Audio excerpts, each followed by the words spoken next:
30, maaf Puan, saksi 36 mungkin? Saksi ke-35. 35. Ya. Saksi inquest ke-35 Puan Quoirin, dan saya mohon dengan izin Puan untuk menggunakan bahasa Inggeris Puan. Bahasa Inggeris Puan. Okay. Alright. Sebelum tu before that we have with us our Mr. Sam. He is a British accent interpreter, right, provided by ITBM, and he's on standby basis to assist us in this proceeding if whenever it's necessary. So before Mrs. Quoirin give any evidence, so I need Mr. Sam, our interpreter, to take his oath first. All right. Dengan izin Puan. I, Chu Kaiman, IC number 800516105213, do solemnly, sincerely, and truly declare and affirm that I will interpret all the evidence in this case without fear or favor from Malaysian English into British English and vice versa, as the case may require, to the best of my ability.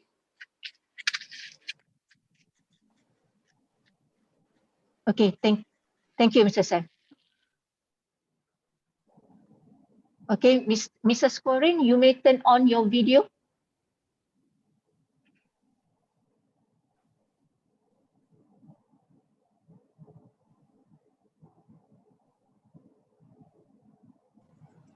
Hello, good morning, Mrs. Quoirin.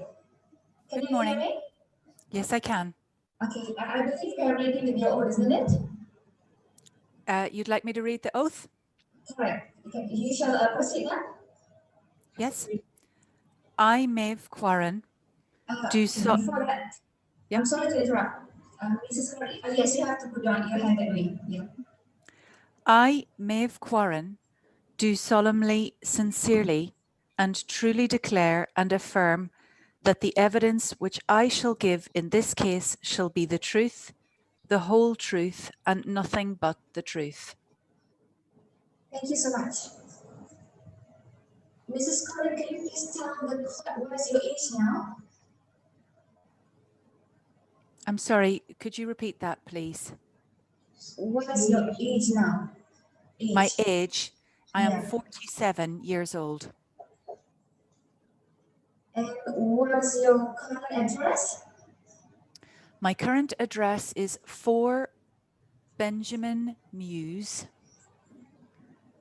London, SW12 0LN, United Kingdom.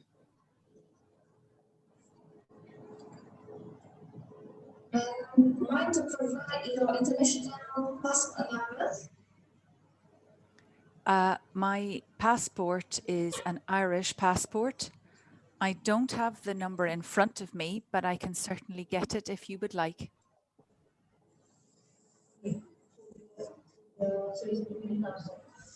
Perhaps you just provide that to your counsel. Is it possible? Yes, absolutely. All right. Another thing, what is your occupation? If you are working now? Is my pardon? Your occupation? My occupation. Yes, I am working. Right. I am the co-CEO of a business named Foresight Factory. Mind to repeat again? Mrs. Quoirin? Certainly. Can you please repeat? Yes, CEO? I am co-CEO of Foresight Factory. Very well, thank you so much. I think your evidence is okay, it's very clear. You just maintain who are giving the evidence now. Is it okay? Yes, absolutely. All right, thank you. Okay. You may start now, Puan Atika. Hello, Mrs. Quoirin, can you hear me? Very well, thank you. I am the Deputy Public Prosecutor Atika, and I'm one of the officers handling this inquest. assisting the coroner. So I have a few questions for you just to confirm a few facts, and does not really need any further elaboration. Then you can just answer yes or no. Will that be Understood. okay? Absolutely. Mrs. Quoirin, did you arrive in the Kuala Lumpur International Airport on the 3rd of August 2019 from Singapore? Yes. And at the airport, you met your husband and children. Yes. Did a driver, a local Malaysian man, pick you up from KLIA and drove you to the resort at the Sora house? Yes. On that same night, did you put your children to bed upstairs? Yes. Did Nora sleep in the same bed with Ines? Yes. Was Nora only wearing her underwear when she slept that night? Yes. Was it your husband who first noticed that Nora was missing? Yes. Did Hanim made a police report about Nora's disappearance on your behalf? Yes. Did you make any police report of your own? No.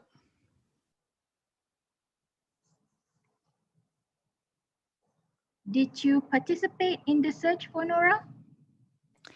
Yes, but very partially. Mostly my husband participated. I looked after the other children.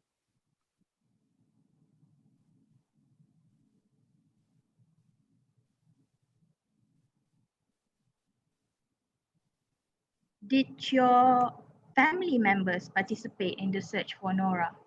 Yes. And who is it? Other than your husband?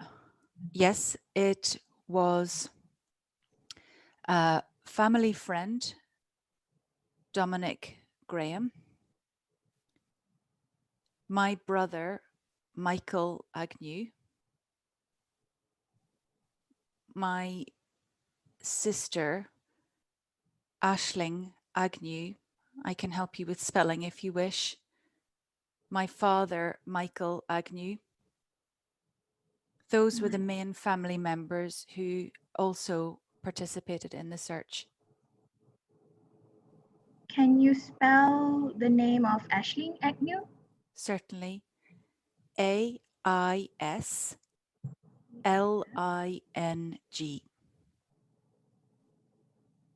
G. Okay. And Agnew is A-G-N-E-W? That's correct. All right.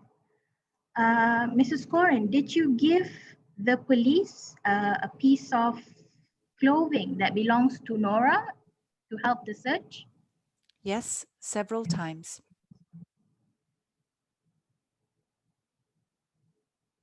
And what are those articles of clothing?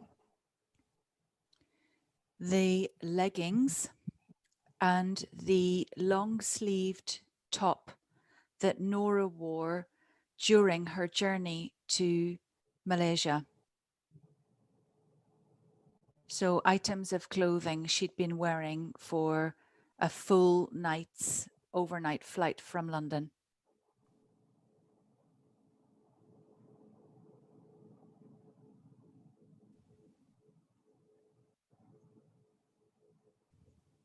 Mrs. Quoirin, on the 13th of August 2019, were you informed that Nora was found? Yes.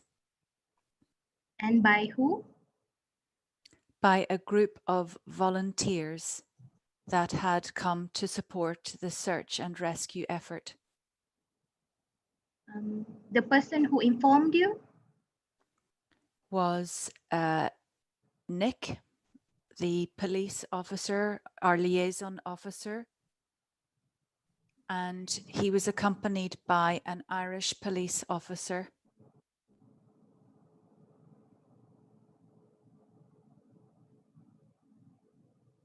This was later confirmed by other officers, but I don't have their names. All right, Mrs. Quoirin, that's all from me for now, Puan Coroner, and we reserve any further questions after this. Okay, I would like further question from Mr. Sakibel. You start this first, Mr. Sakibel. Puan, for the purposes of today, it's been determined that I will ask questions on behalf of the family. Okay, please. I recollect that previously when we dealt with the witness from the Dusun, it was determined that because they were Professor Dr. Gurdial Singh's witness, he would ask questions last. I wonder whether we should follow that same order of questioning today, and whether Dr. Gurdial Singh would like to ask a few questions first, and I will then cover the remainder of the evidence with Mrs. Quoirin. I think I would like to hear a question from you, Louise. Yes. Okay? Yes. All right. Then, Mrs. Quoirin, can I begin by asking you a little about Nora? We've heard a lot about Nora, and including the fact that she was born with a particular condition that made her different to other children. Could you explain first what's the name of that condition? Yes. That condition is named holoprosencephaly. Could you please spell that for us? Certainly. HOLOPROSENcephaly.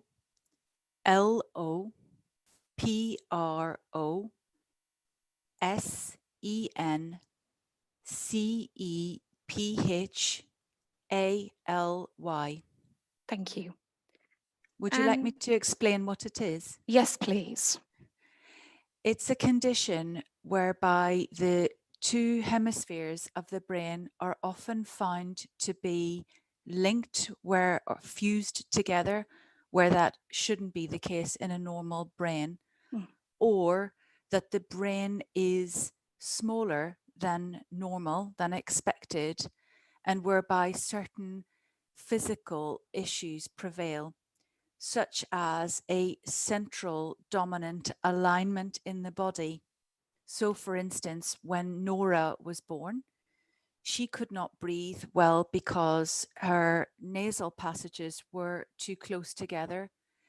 And she had one distinctive feature, which was a single incisor. So instead of having two front teeth, just one, which we, with the help of a dental surgeon, had disguised somewhat for her physical appearance by balancing out the length of her other tooth. But normally that single incisor is longer and wider. So while these facial features are quite subtle, they're nonetheless distinctive. Nora's brain was not fused, but she had a smaller brain. They associated with holoprosencephaly is microcephaly, a particularly small brain, and this was Nora's case. So, Mrs. Quoirin, can I just ask, at the time that Nora went missing, she was 15 years of age? Correct. How did her condition manifest itself at that time? So first, perhaps if you can deal with it from a physical perspective, what physical problems did it cause Nora? Nora had quite a lot of physical challenges in both her fine motor and gross motor skills. So she was physically well and able from a basic point of view, but Nora struggled a great deal with her balance and coordination in particular.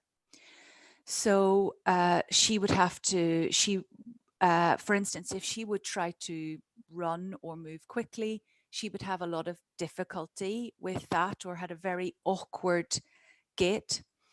She would often fall or stumble if she was walking in areas that were not flat or straight. She would not be able, for instance, to swim easily or manage any activity that required any sort of balance. So she could climb a little bit at a play park, but she wouldn't be able to manage any serious climbing or handle any sort of even quite basic physical obstacle course like you would see in children's playgrounds. That was beyond her ability. I would say a major feature for Nora physically were her hands. So when Nora was little, it was explained to me this way, and she had this throughout her life and had occupational therapy at times to try and help this. But it was like having to wear thick rubber gloves all the time. So she struggled to grip anything, hold anything with any degree of force. Her hands were often situated at a funny and unusual angle. So like this or like this, she would often bend her hand backwards and they would hang funny, strangely by her side. She struggled to maintain a position sensibly. So for instance, that meant that writing was a real challenge. Nora really couldn't write. Her handwriting, for instance, was like a very small child, and she couldn't write more than a very basic sentence. That was a cognitive issue, but also a physical issue. She couldn't manage zips or buttons, particularly buttons, with any ease. She couldn't manage any activity, for instance, where she'd have to move her hands behind her back. She couldn't twist an object or try to open anything with any force. She couldn't manage a phone. She couldn't hold a phone closely to her ear. We communicated using phones with video because it was too hard for Nora to coordinate hand to mouth activity. Another physical issue was her, what we call core strength. So Nora would tire very easily whilst simply sitting. And for instance, a school day for Nora was physically very tiring. And again, the specialists told us that, you know, just to stay sitting up like you and I are now would demand quite a lot of effort for Nora. So regularly, I would take her to osteopathy to help her tiredness levels. And we had understood that from a physical point of view, her nervous system was frequently strained by just average activity. And on top of that, then she also suffered from enuresis, so nighttime bedwetting. And this was not constant, but it was regular. And the week before we went to Malaysia, she in fact had a lot of enuresis challenges to deal with. Also, she had some hearing difficulty. This was quite mild. So Nora could hear relatively well, but not in a situation where there were many people speaking at once. So at school, for example, she had a hearing aid which she wore. She was not wearing her hearing aid when she disappeared. I don't believe this to be a material issue in any way. You know, Nora could hear us calling her at home, or she could hear people nearby, but simply in a crowded situation, her ability to distinguish sound would have been more challenged. But just to complete the picture of her physical needs. So she did go to school, but not mainstream school, as I understand it. Yes. Which Nora attended a school for children with moderate learning difficulties. And in respect of her learning difficulties, how did they present? Cognitively, Nora had a lot of challenges. She could express herself well at home with people she was very familiar with, and if only in terms of I would say quite basic concepts. So any behavior or experience that she was familiar with, she could talk about. But Nora could not relate in any way to anything abstract or imagined or conceptual. She had to experience something in order to be able to talk about it. She could count, but couldn't do any maths at all, even really, really basic maths like 2 + 3 was beyond Nora's ability. She learned to do basic addition through rote learning for some really basic sums. She couldn't manage money, for example. She didn't understand what it was for, nor how to use it, nor how to, count the money to put it, to use it in any way. She had a good memory. She could remember some facts well, but she couldn't explain things. She couldn't play games that were for any age over, for example, 6, I would say at the most. So anything that required calculation in any way was impossible for Nora.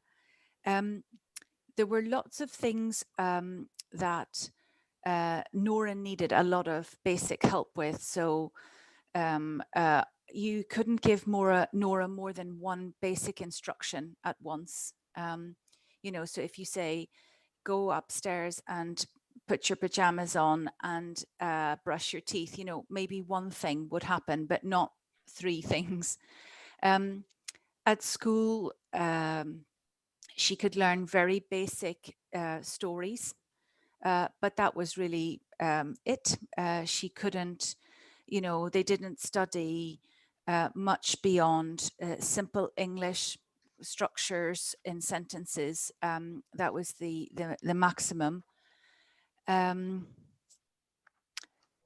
Yes, I think intellectually those were her biggest challenges. So overall, we used to explain it by saying that Nora had a mental age of about 5 or 6.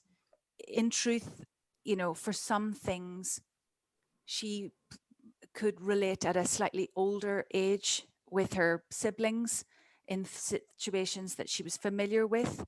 But certainly from a school age perspective, that would be the maximum.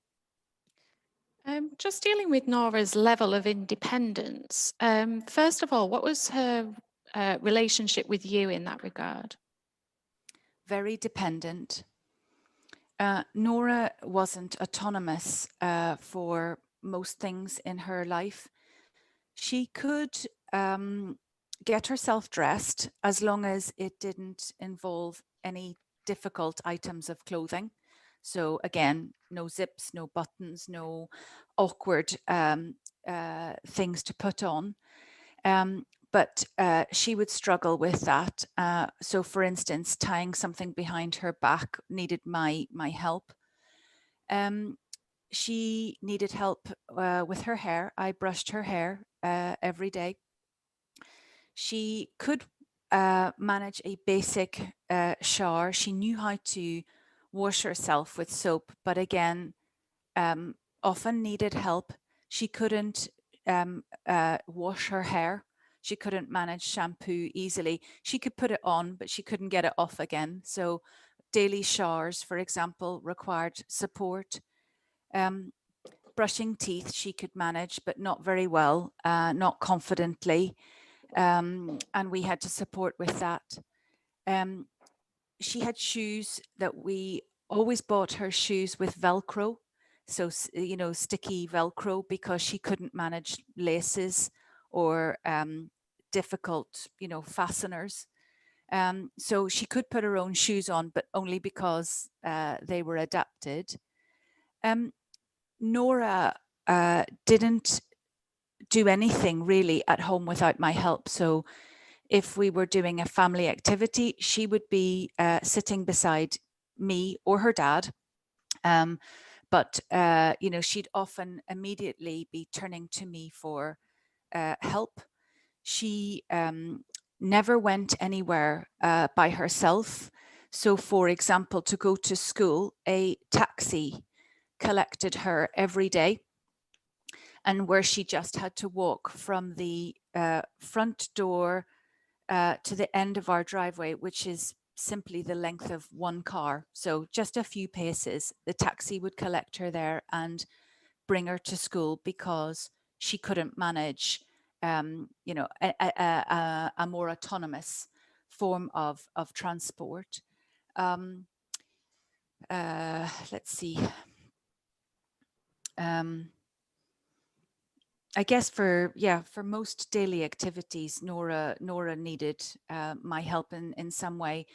Shopping, she could eat independently with a fork, but she couldn't use a knife, so we had to cut food for her.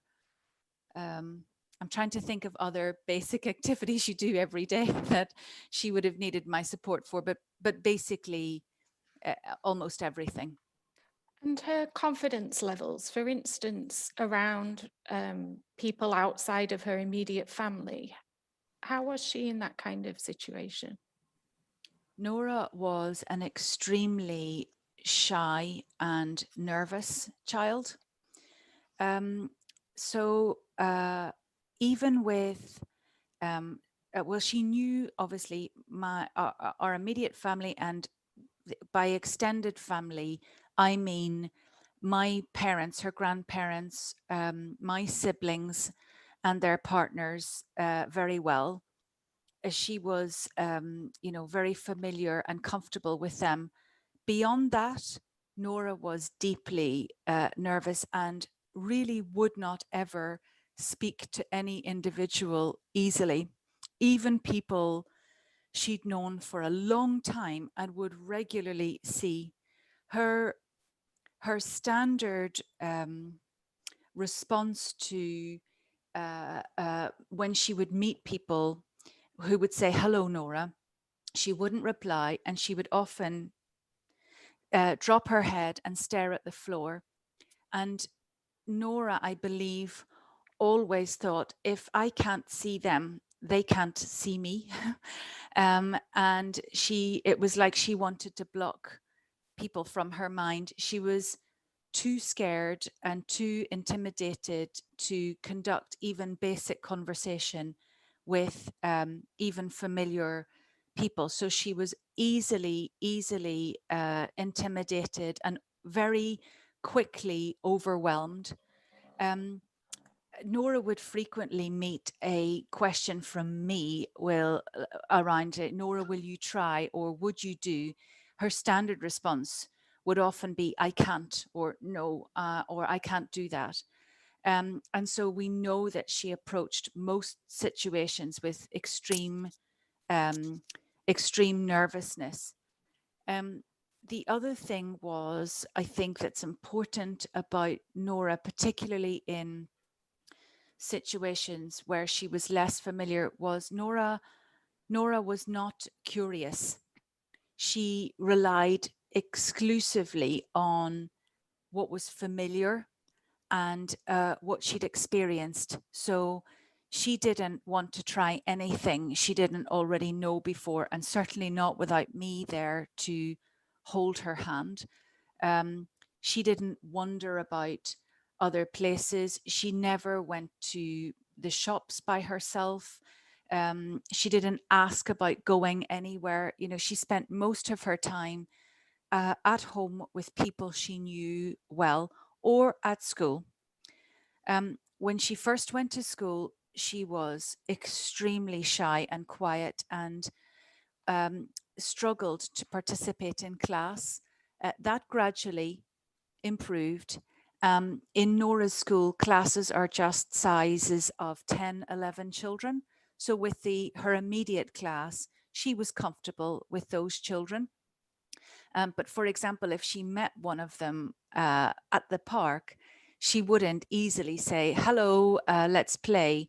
I would need to help her with that. Again, she'd be very shy, very reticent always.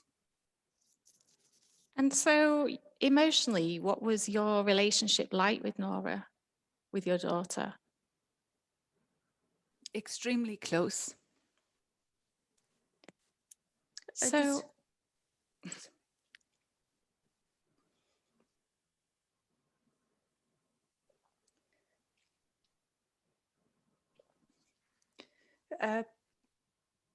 Nora and I spent every day together, apart from when she was at school and I was at work, all day, every day together.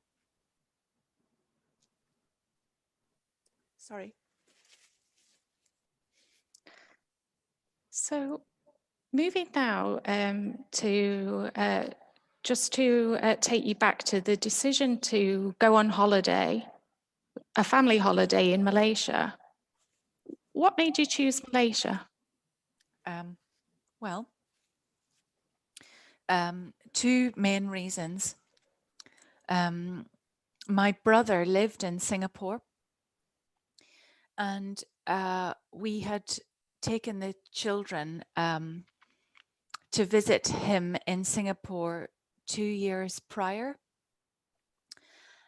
We'd spent a few days in Singapore and a few days in Bali, the five of us as a family together.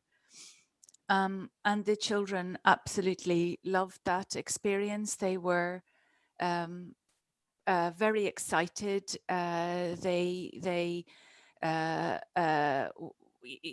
Well, I'm Irish, my husband is French, and they were used to traveling to both Ireland and France in the summertime. And we spent most of our family holidays with close to other family members. In fact, we went once or twice to other places, but mostly we stayed always with the rest of our family. So the trip to Singapore was again a family trip to spend time with my brother, with whom I'm very close.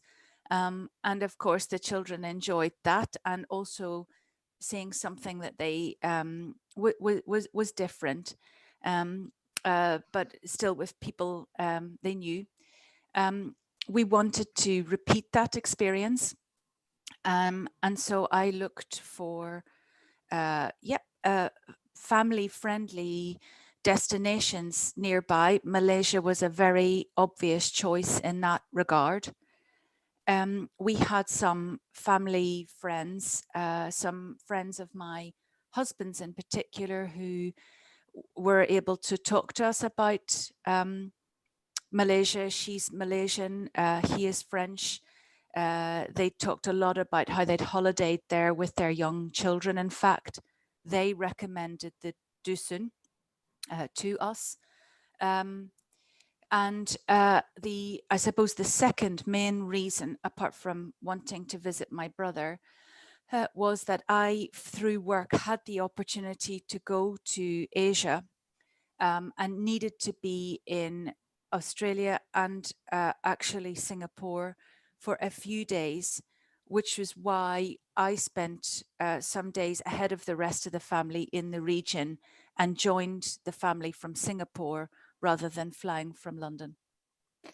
So the holiday was it intended to be then a mixture of different locations? You weren't intending to stay at the Dusson for the entire duration? That's right. We had intended to spend 3 nights at the Dusson, followed by 2 nights in Kuala Lumpur, followed by, I think, a couple of evenings in Georgetown. And then there was one other island destination. The name escapes me, I'm sorry. Before basically then flying directly to Singapore and having 4 nights, 5 days in Singapore. So, Mrs. Quoirin, as you've said, you went first, I believe, to Singapore for work reasons. Well, first to Sydney, then to Singapore. And the arrangement was to meet your husband and the 3 children. At the airport, that's correct. Okay, just for the sake of completeness, can you give us the names of your husband and the children and the ages that they were at the time? So my husband's name is Sebastian Quoirin. Ines Quoirin would have been 12 at the time, and Morris Quoirin would have been 8 at the time. And Nora would have been 15 at the time. 15. And so we've seen some video, in fact, of you meeting together at the airport. Yes. And you were then collected by a taxi driver, is that right? That's correct. And you proceeded to the Dusson Resort? Yes. Was it as you'd expected it to be when you arrived at the Dusson? Was there anything, was it as you'd anticipated? I would say not quite. The general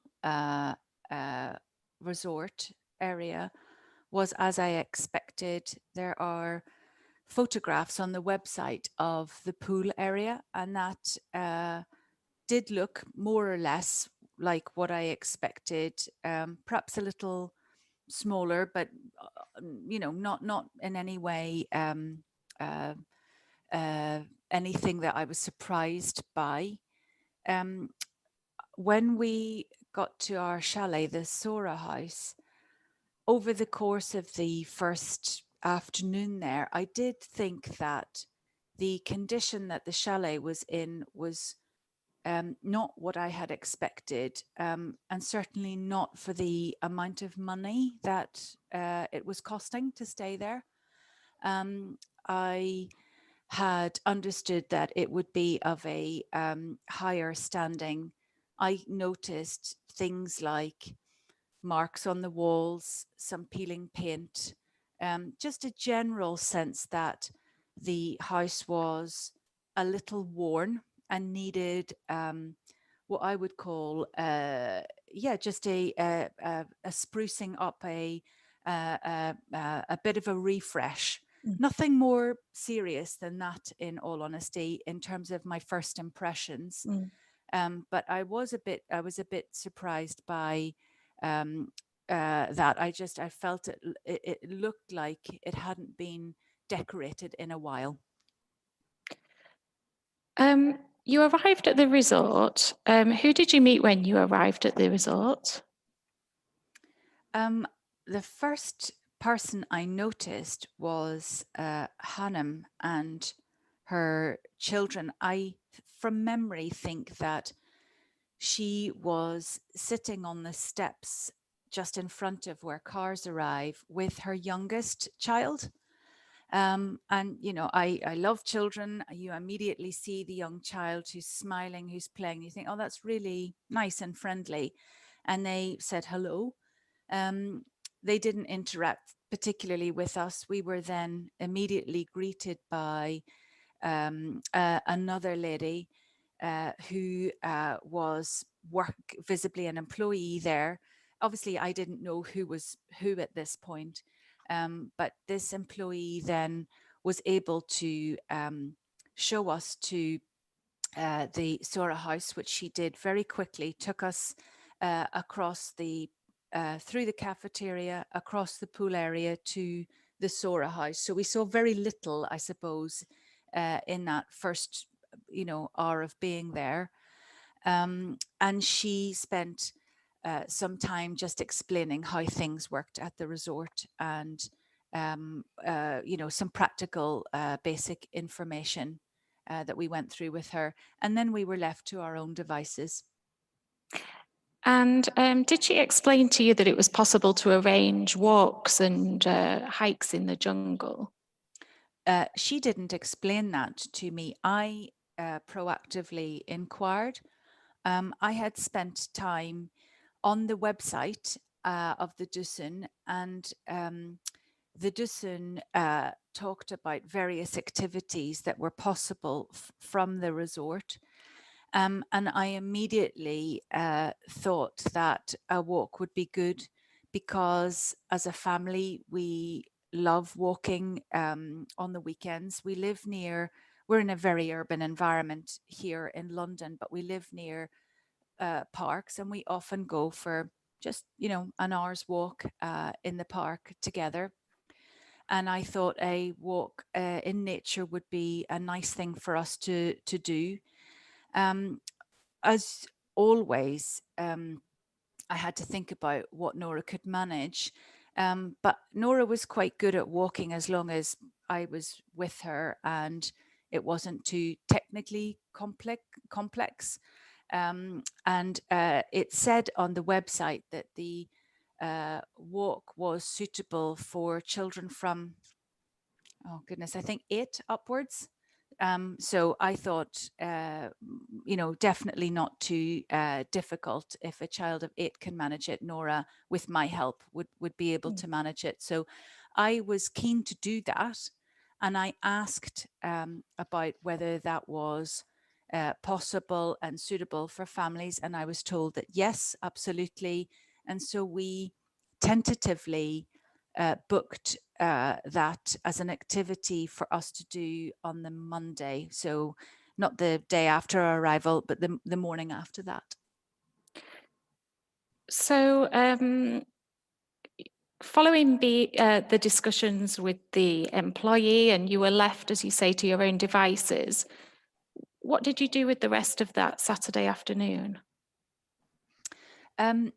Everyone was very tired. I was very tired. I had not had an easy time sleeping from my trip to Australia, and I don't normally, but was suffering from more, I'd say greater than usual levels of jet lag. And the children and Sebastian were tired because they really didn't get much sleep on the plane. They found the overnight flight quite tiring. So we had no ambition for the first day beyond just acclimatizing to the heat and our surroundings. I'd also read on this website that there were some basic trails within the resort itself. So we thought we would just stay in the resort, stretch our legs, stay doing some quiet activities. So after we first settled in, we went to the pool to cool down. We were a bit hot and uncomfortable after the journey. And we had a short swim in the pool next to the Sora house. So the top pool, as I call it. Then we had some lunch. We had pre-booked lunch and dinner for the first day with the resort. So we had some lunch. Everyone needed a rest after that. So we had a short siesta. The children rested in the mezzanine where they were to sleep. I rested on the sofa. My husband rested on the bed downstairs. We were all together and just, I don't know, probably for 30 minutes slept, spent an hour just resting in bed. And then we decided we would go for a walk. and we wanted to just explore the trails were within the resort. So we did that, and it was a bit tricky. We quite quickly, when you go on to one of the trails, the path becomes less flat. It's not very difficult, but it's at an angle, and there are tree roots and things. And within just a few moments, Nora fell, and she hurt herself quite badly. Actually, she was in pain. She fell on her right hip, and she sustained a very large bruise from that, and she was a bit upset. So after that, once she'd settled herself, I held her hand for the remainder of the walk. And we didn't go far. We walked for about 30 minutes around the resort, very slowly, because we were quite surprised at how tricky it was, even though we were following designated trails. So we wanted to see, there was a deer park, and we wanted to, the children love seeing animals. All children usually like that. So we wanted to see the deer. They weren't there, we couldn't see them, but we went past the deer park. We basically did a small loop around the resort, within the resort. And after that, Nora was quite fed up, actually. She really didn't want to do anything else. But the other children wanted to go for another swim. So we decided we would go to the second pool, the bottom pool, which was bigger. We were the only people at the pool, apart from Helen, the owner of the resort, who we met for the first time, who was there with her grandchildren. And they were just finishing their swim. So quite quickly we had the pool to ourselves. And that was nice for myself and the children. Nora was quite tired at this point and didn't really want to stay in the water. So I was just helping her. I was pulling her along, like with my hands in the water, just to help her relax. And so Nora and I probably spent about 20 minutes in the pool at the most. And then the other children decided to stay with my husband, and I took Nora back up to the chalet because she'd had enough. She didn't want to do any more. Nora and I noticed that there was a little reflexology circle beside the Sora house, and I love reflexology, so I was walking around for a little bit on that, and it was quite painful to the feet, and Nora was laughing at that, and she didn't want to try it, of course, but she was watching me, and so we spent a short period of time there. Then we went inside, and Nora and I showered, and I took a while because Nora's hair was a bit tangled, so spent quite a bit of time just getting Nora organized for the evening, really. The others came back, they got their showers, and then we had ordered a barbecue for the evening, and so Sebastian was looking after that and getting it ready, and I was playing basic games, little basic card games with the children on the balcony. Again, I was very aware. I remember being so very aware of Nora's tiredness level. She just kept saying she didn't really want to join in, but Nora was always on my team. We were always the team, so she was happy to let me play on her behalf, and she sat by my side. We probably spent maybe up to an hour doing that, and then we ate a meal together, and we talked just about how excited we were to be on holiday, but we hadn't, at this stage, we hadn't told the children anything about the rest of the trip. And we didn't talk about what we were going to do, just, you know, we were just chatting. And then they were so exhausted, they decided they wanted to go to bed immediately. And I was quite relieved because Sebastian and I also wanted to go to bed immediately. So I brought them up to the mezzanine. They said goodnight to their dad. I remember trying to persuade all three of them to put on pajamas.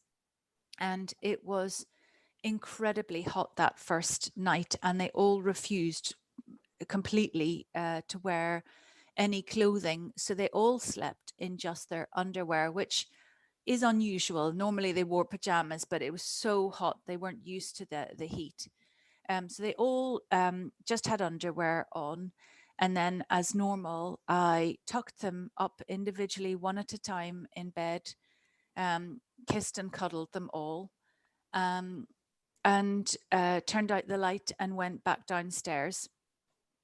And I think they fell asleep within seconds of that. There was not a single noise from the children from that point onwards. I think they closed their eyes and went straight to sleep. And what time in the evening would that be? That was around 10. And I remember checking my watch and looking at and thinking, oh, it's early, but that's good. Let's have an early night. We'll be in much better form the next day. And Sebastian had already gone into the bedroom to sleep at that point. And it was then at, as I say, 10 o'clock or so that I noticed for the first time that there was a problem with the windows. I was trying to lock up for the evening. I'd locked the front door, and there were 3 windows along the side of the chalet that could be opened, and they were all open all day. They were all open when we got there. I hadn't particularly paid attention to that, but they were all open. And I thought I should close them, just as you standard reflex, I suppose, for closing up for the night. And I, at that point, noticed that there was no latch on the window, so I couldn't close it easily. And I had to use my fingernails to sort of grab onto the ledge, the outer casing of the window, to pull each window shut, which I did. But I couldn't secure it in any way. And I was aware that it was broken, that wasn't normal, and that this was an issue. Why couldn't I close it? So I made a mental note that I would raise this with the resort the next day, because we'd been told, and in fact there is a sign in each chalet, I believe, but certainly in our chalet, that after 7 p.m. there are no staff on the premises. At least that's what you're told, and so there's no means to contact anyone after 7 p.m. So I didn't think I could do anything about that. So I left the windows as close to closed as I could, which was basically fully closed, just not secure. And then I went to bed and went to sleep. Mrs. Quoirin, when you say not secure, do you mean not locked, or what specifically do you mean? Not locked. Normally, I suppose they on that type of window, which I was familiar with, because the windows were a bit like the windows in the house where I grew up. You would have like a metal casing around the window, the frame, and as part of that frame, you'd have a latch which you would pull down to secure shut. And so when it was secure, the latch was down, and you couldn't separate the metal casing on either side of the window. That wasn't possible because the entire latch was missing. So it was closed in that from the inside, it looked like the 2 sides of the window were closed flush together. But there was probably a minuscule gap because I couldn't use the lock to create enough of the pressure to actually secure the 2 sides of the window pane together.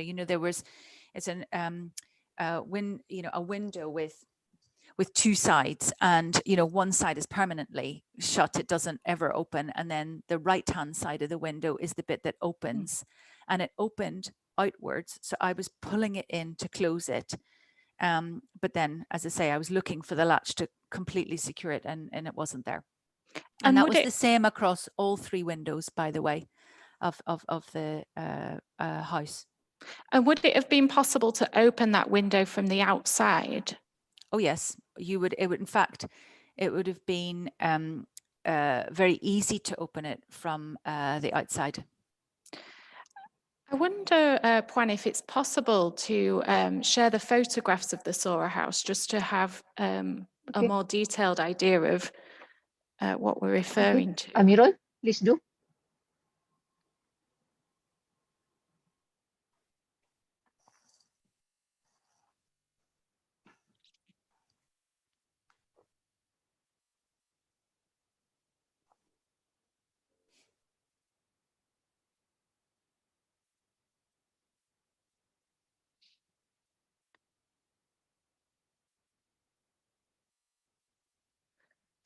So, Mrs. Quoirin, just struggling slightly with the, thank you. If I can ask you, please, to take a look at photograph 5, which is shown on the screen.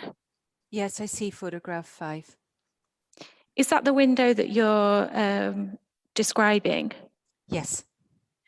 So at 10 o'clock, when you went to bed on Saturday, the 8th of August, 2019, can you just describe what position those windows were in?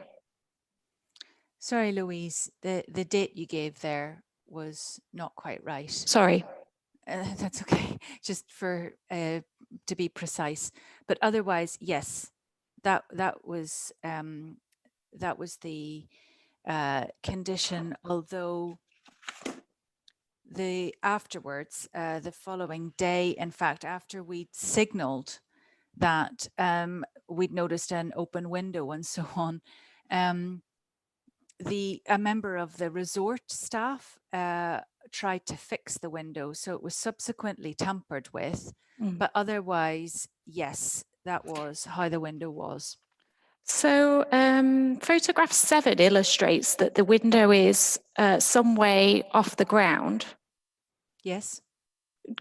Roughly how far off the ground?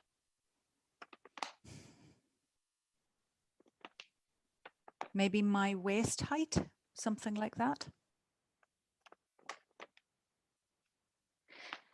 And just dealing a little while we've got these photographs, can I just ask you to help us to understand the layout of the Sora house? You said earlier that yourself and Nora had a shower. Yes. Following your swim. Which bathroom did you use? Can you help us to perhaps Certainly. Photograph 12 or 13, if it's possible, just to describe where the bathroom would have been from inside the Sora house? Would it be okay to move to photograph? Yes, 12 or sorry. 13? Could we put up on the screen photograph? Does that help in terms of determining where the bathroom was? Yep. So you can see on my right, the door that's open, you can see some vegetation outside. That's the front door. Yes. So when you come into the Sora house, you directly in front of you is the kitchen and living area. In the near corner, you can see the edge of the brown sofa, which is the sort of open area, begins the open balcony area, which is fully open. But if you turn immediately right, you can see the spiral staircase that leads to the mezzanine. The next door, immediately on the right-hand side, is a sliding door. It's a very heavy, thick door, actually. And I remember being struck by that because I closed that door on the first evening to block out the street lamp that was bothering me. And obviously, yes, that it was quite a sort of noise and light blocker. But anyway, that room was where Sebastian and I slept. And you could either go through that door, and immediately to your left, there was another sliding door that took you into the principal bathroom. Or if you went past that first sliding door, immediately on your right again was another sliding door taking you into the bathroom. And that bathroom consisted of a toilet, sink, and shower area. It was the only bathroom we ever used. The first door that you see just immediately before the spiral staircase on your right, that's a toilet. We never used it because it felt quite unclean, if I'm honest. It smelt bad. It smelt like it wasn't a very hygienic space to be in. So I remember opening the door of it on the first day and thinking, oh, that's not pleasant. I won't use that. So none of us used that toilet.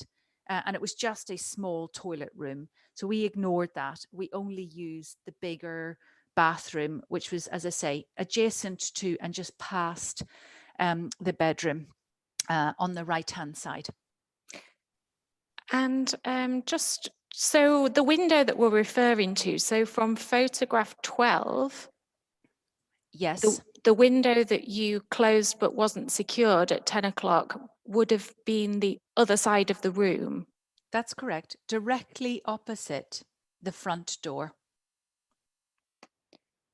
And then, and as I said, there were 3 windows, and it's important because the next day when I saw that a window was open, it was just the first window. The other windows were still closed, and that first window was at the level, more or less, of the front door. The others were further along and at well, the same height on the inside. But you asked a moment ago from the outside at what height that first window would have been, and I'm guessing my waist height, but the other windows were waist height because the ground sloped downwards from there.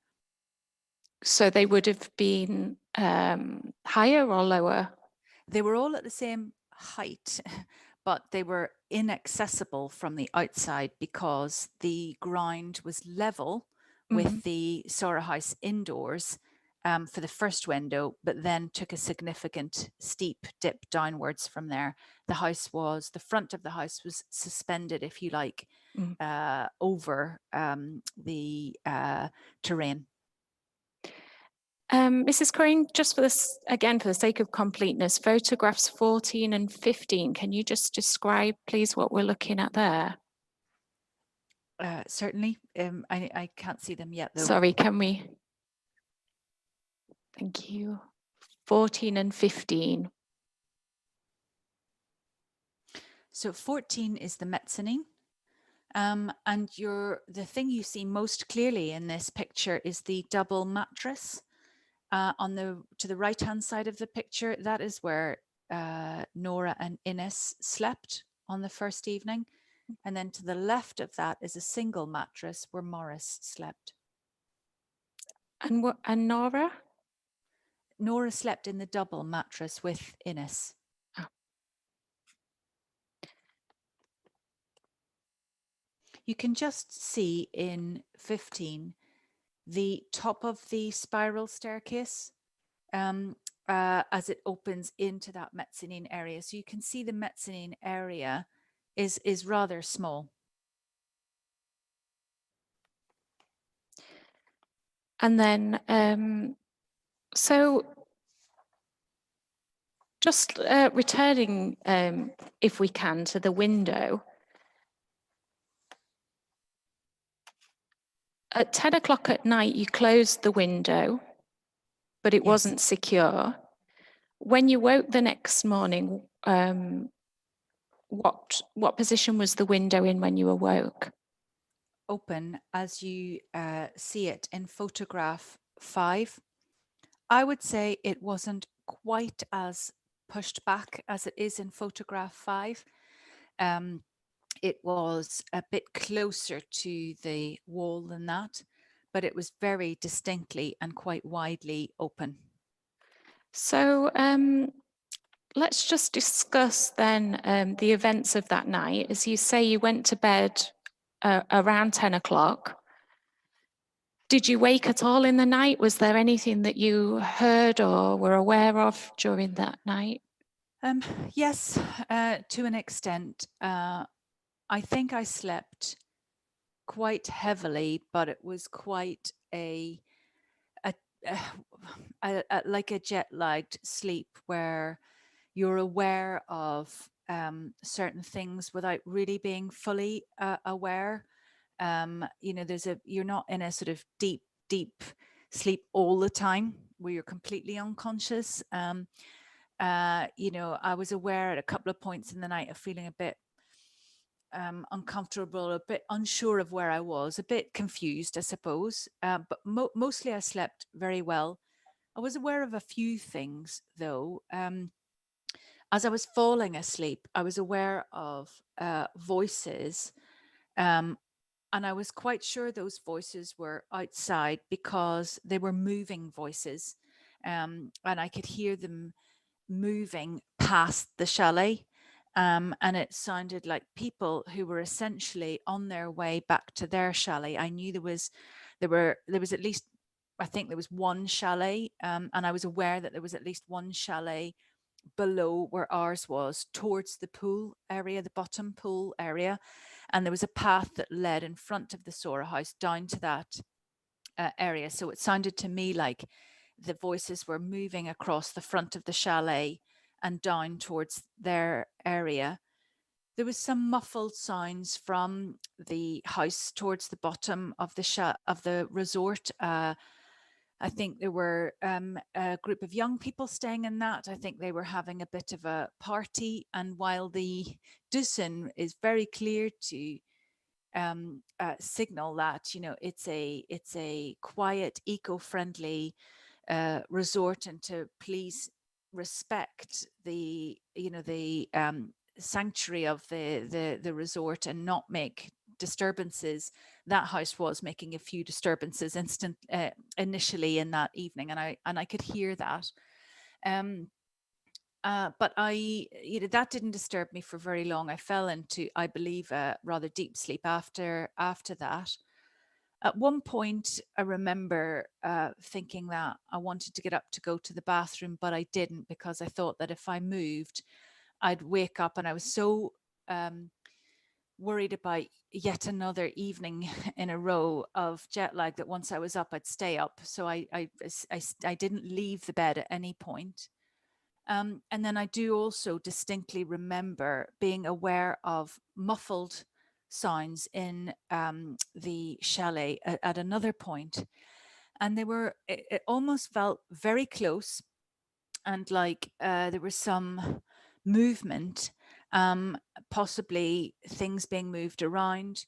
It sounded like there was a conversation happening, but in very whispered voice. I couldn't distinctly make out speech or anything like that. I just remember thinking, oh, you know, that feels different to the voices I heard earlier. And that was it. In all honesty, I was in such a sort of state of in between conscious, non-conscious, that I didn't really react beyond that. I just thought, I was just sort of aware that it was like a sensation of sound and muffled sound.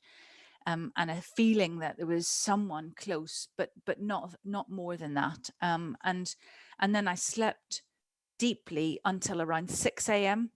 And then my sleep was a bit on off for another hour or so. And then eventually, and I still felt really tired. And eventually around 7:30, I was aware that Sebastian was awake also. And we started talking about the fact that we should go and waken Nora, because we were worried about her wetting the bed. And it was at that point that Seb went to the mezzanine and discovered that she was missing.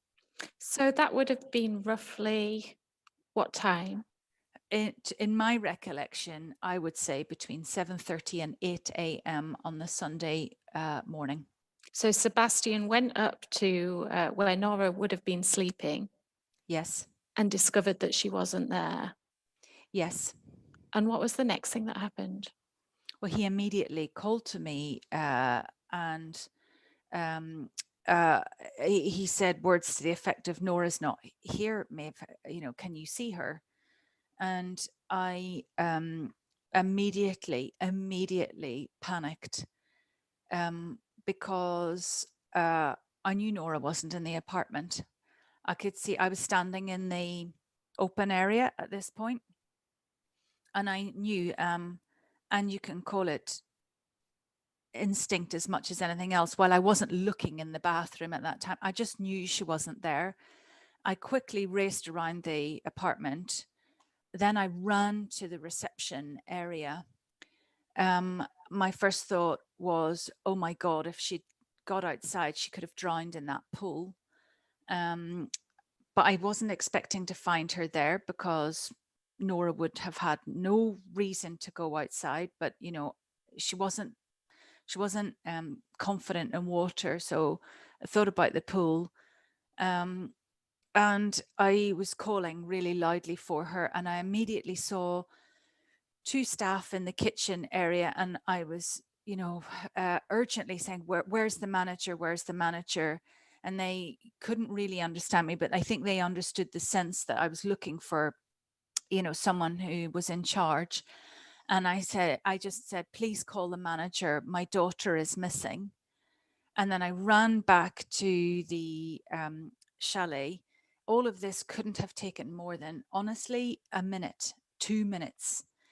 And when I got back to the chalet, that's when I noticed that the window was open. And immediately I became incredibly stressed. The first thought that flashed through my mind was, Nora has been taken. I knew that looking at the window, someone had opened that window. I knew it wasn't us. And I also knew that it was physically and cognitively absolutely impossible that Nora would have even noticed a window, let alone climbed out it. So I was immediately panicked by the window. So at that point, I remember also very distinctly calling to the other children urgently, have you seen Nora? When did you see Nora? And it took a few moments for them to, I think, genuinely understand what was going on.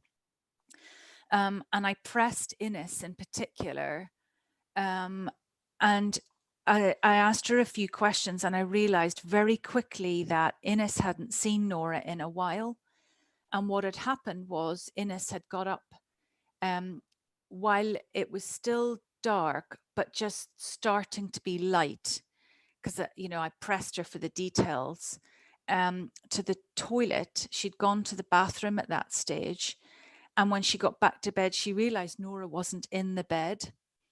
And I asked her, why didn't she come and tell us? And she said that she thought Nora was probably just in our room with us, as would happen. The children would not regularly, but, sometimes come into our room and just, climb into bed with us.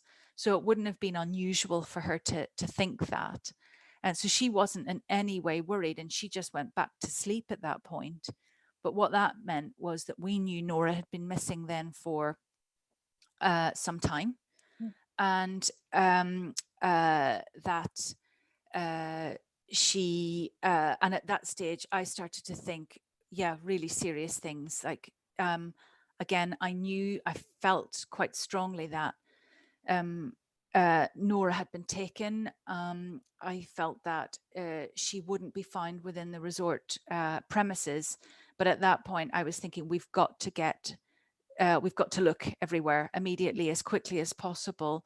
So I started to ring the emergency number in the chalet at that point. And at that moment, the owner of the hotel arrived, and we signaled that Nora was missing.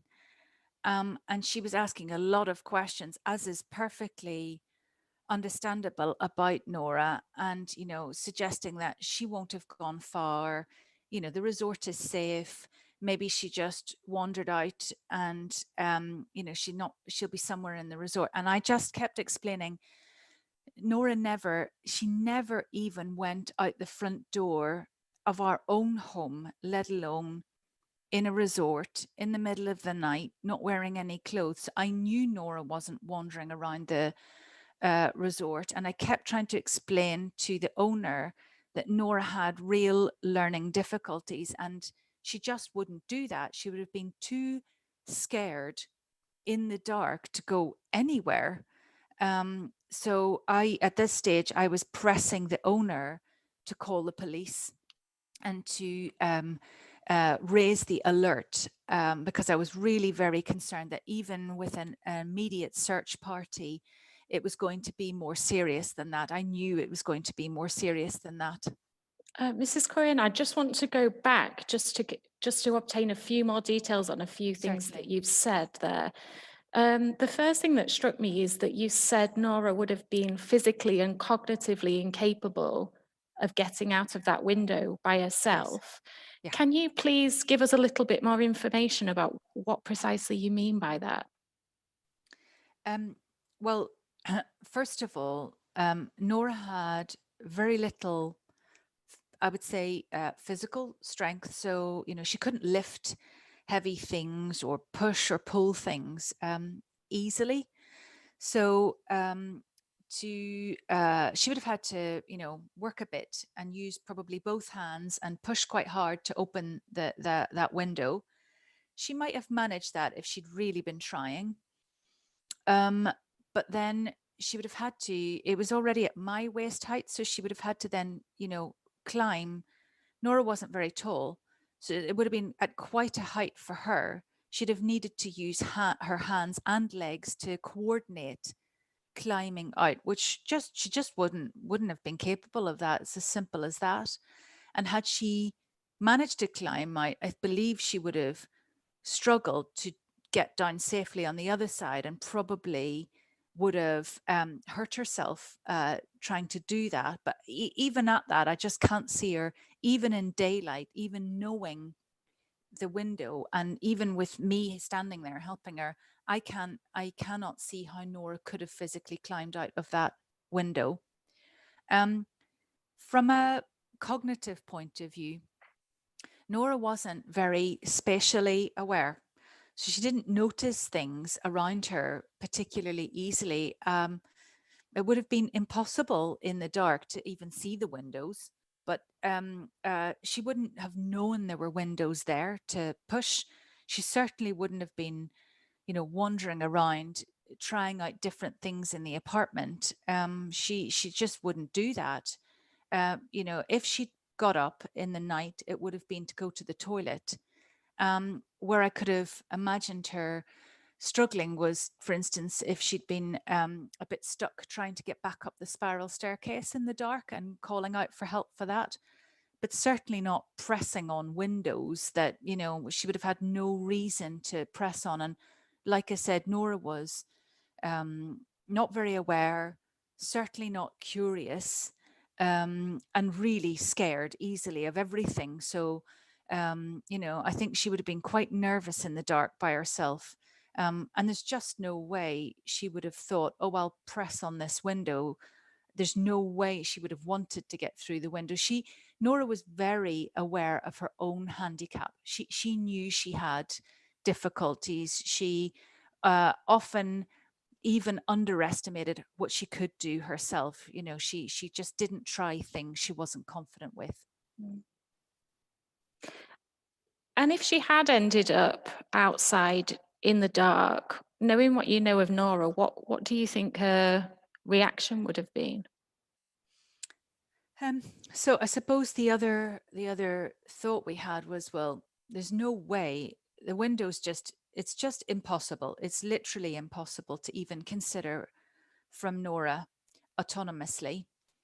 But it is possible to consider the front door, because while I had locked it and no one could get in from the outside, you could open it from the inside simply by turning the lock, and it automatically unlocked itself at that point. And I suppose I considered that if Nora had got up to go to the toilet while she knew exactly where the bathroom was, did she become disorientated in the dark and open the wrong door by accident? To me, that's highly improbable, but it is absolutely possible. So that would be the only way, unaided, that she could have got outside. My strong understanding would be that Nora would have instantly or very quickly frozen. She, a bit like when I was describing earlier, her reaction to other people, you know, her tendency in a situation where she was unfamiliar would be to just stop and freeze and not go any further. She just didn't move, basically, in any difficult circumstance. And she would have been obviously aware that she was outside without shoes on and outside without clothes on. Quite quickly, she'd have been aware that she was no longer inside the chalet, and it was pitch black.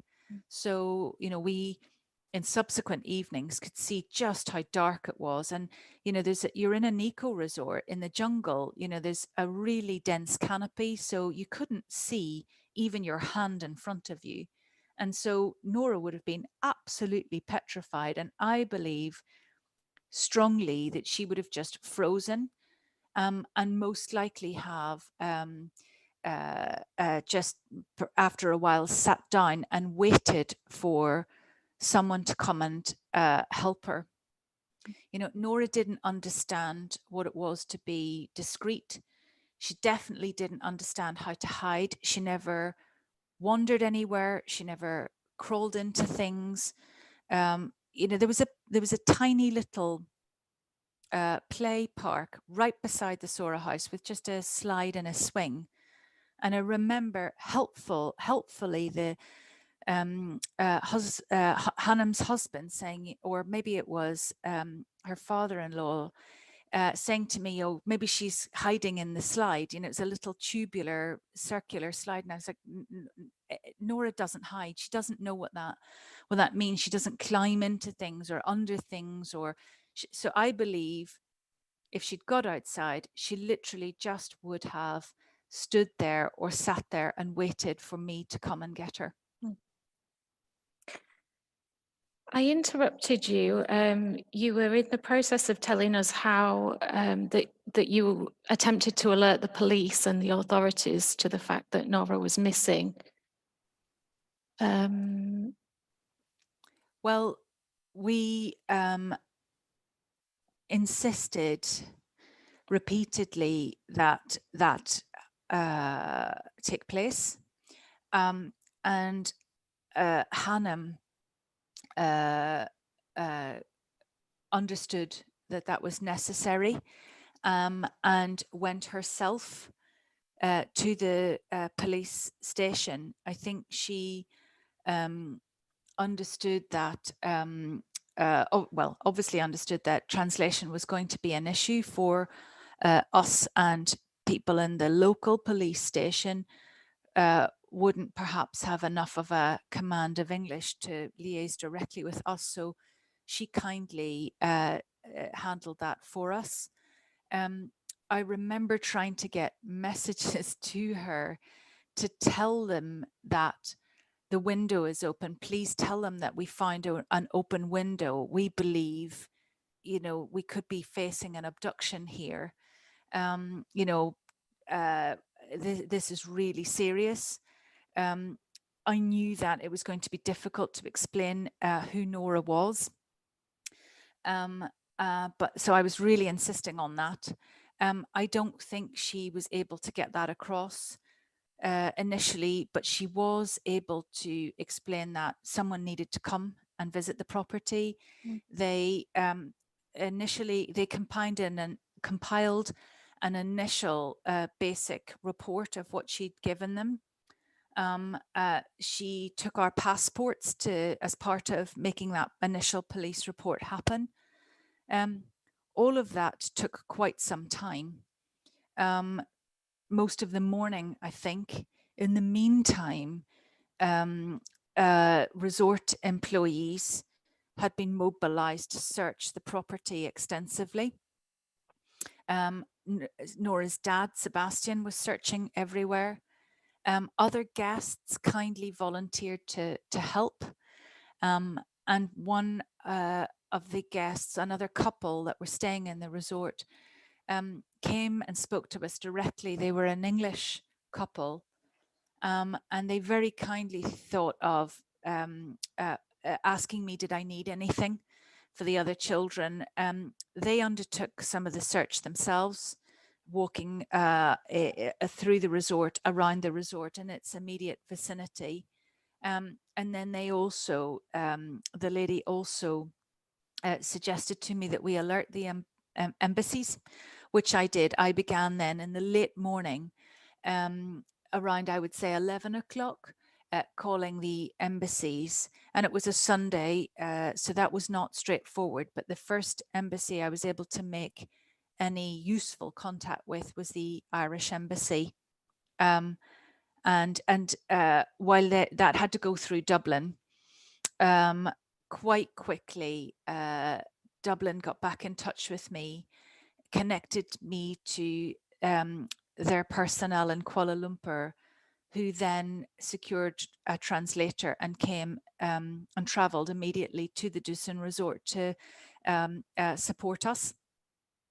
And so in that first sort of morning and early afternoon, mostly the effort consisted of an initial police report, all the personnel that we could see, and other guests, and Sebastian looking for Nora inside the resort and in the immediate roads around it, and us trying to give as much information as we could to the owners and managers of the resort to explain Nora's condition and her nature. And we were really pressing them to try and explain that as best they could to the police. And then in the course of the afternoon, the first police officer came to the resort, didn't spend very much time there, took a cursory glance at the area around the chalet, didn't really come inside that I can recall, didn't spend any significant time there. He had a dog with him, and we were initially hopeful and then absolutely distraught, because it was very obvious that this dog was not fit for purpose. The dog was really old, really tired, and you know, couldn't really pick up on anything, and we could see that this dog was just not really going to be able to perform any sort of canine operation in any meaningful sense. So we were again pressing that more resource be mobilized from beyond the local police station, which of course we could understand, you know, they had limited resource, but we were so concerned. We were asking for, you know, a larger team and more people to come, and especially another canine unit who would be more able to try and trace Nora's scent. So we were very, very concerned about that. We spent a number of, you know, a considerable period of time fully briefing the embassy, and they, thanks to their translation support, were able to convey much more effectively than we were what was needed.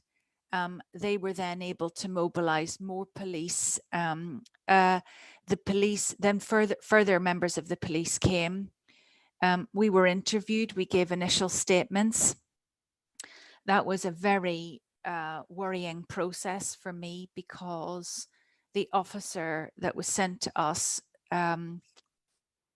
had some English, but really struggled to communicate effectively with us. I could understand her questions, but she really struggled to understand my reply, and repeatedly wrote down incorrect information, or repeated back to me what I was saying incorrectly. So it was quite laborious.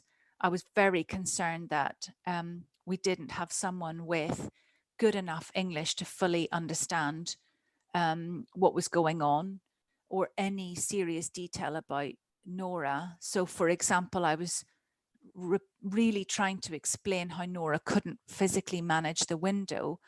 And she kept repeating back to me, oh, so Nora climbed out the window. Did she want to go off and see butterflies? You know, did she want to explore the jungle? Did she use her phone? When I was trying to explain that Nora couldn't even use a phone, she didn't own a phone. She couldn't get out that window. So I had to repeat myself a great deal. Nonetheless, that statement was taken. I explained in detail what we'd done the first day. I explained that we'd gone for a walk. I explained that, you know, absolutely Nora could walk, but that she, in her nature, wouldn't be inclined to go anywhere. You know, based on the fact she never even went as far as my next door neighbors, who we know incredibly well, front door. She really wouldn't have gone beyond the driveway of the Sora house by herself. But, you know, we were very concerned because she clearly wasn't in the vicinity. And that was it. You know, we described at length every detail of our journey. Like you were asking me earlier, our arrival at the airport, all those details were captured. So those statements were taken. Then I'd already, I suppose I should have said, I had informed my family. We informed our families, I should say.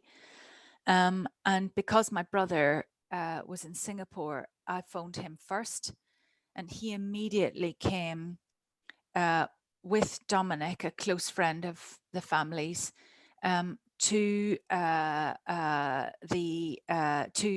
Malaysia. They immediately booked a flight and came. So they arrived in that evening.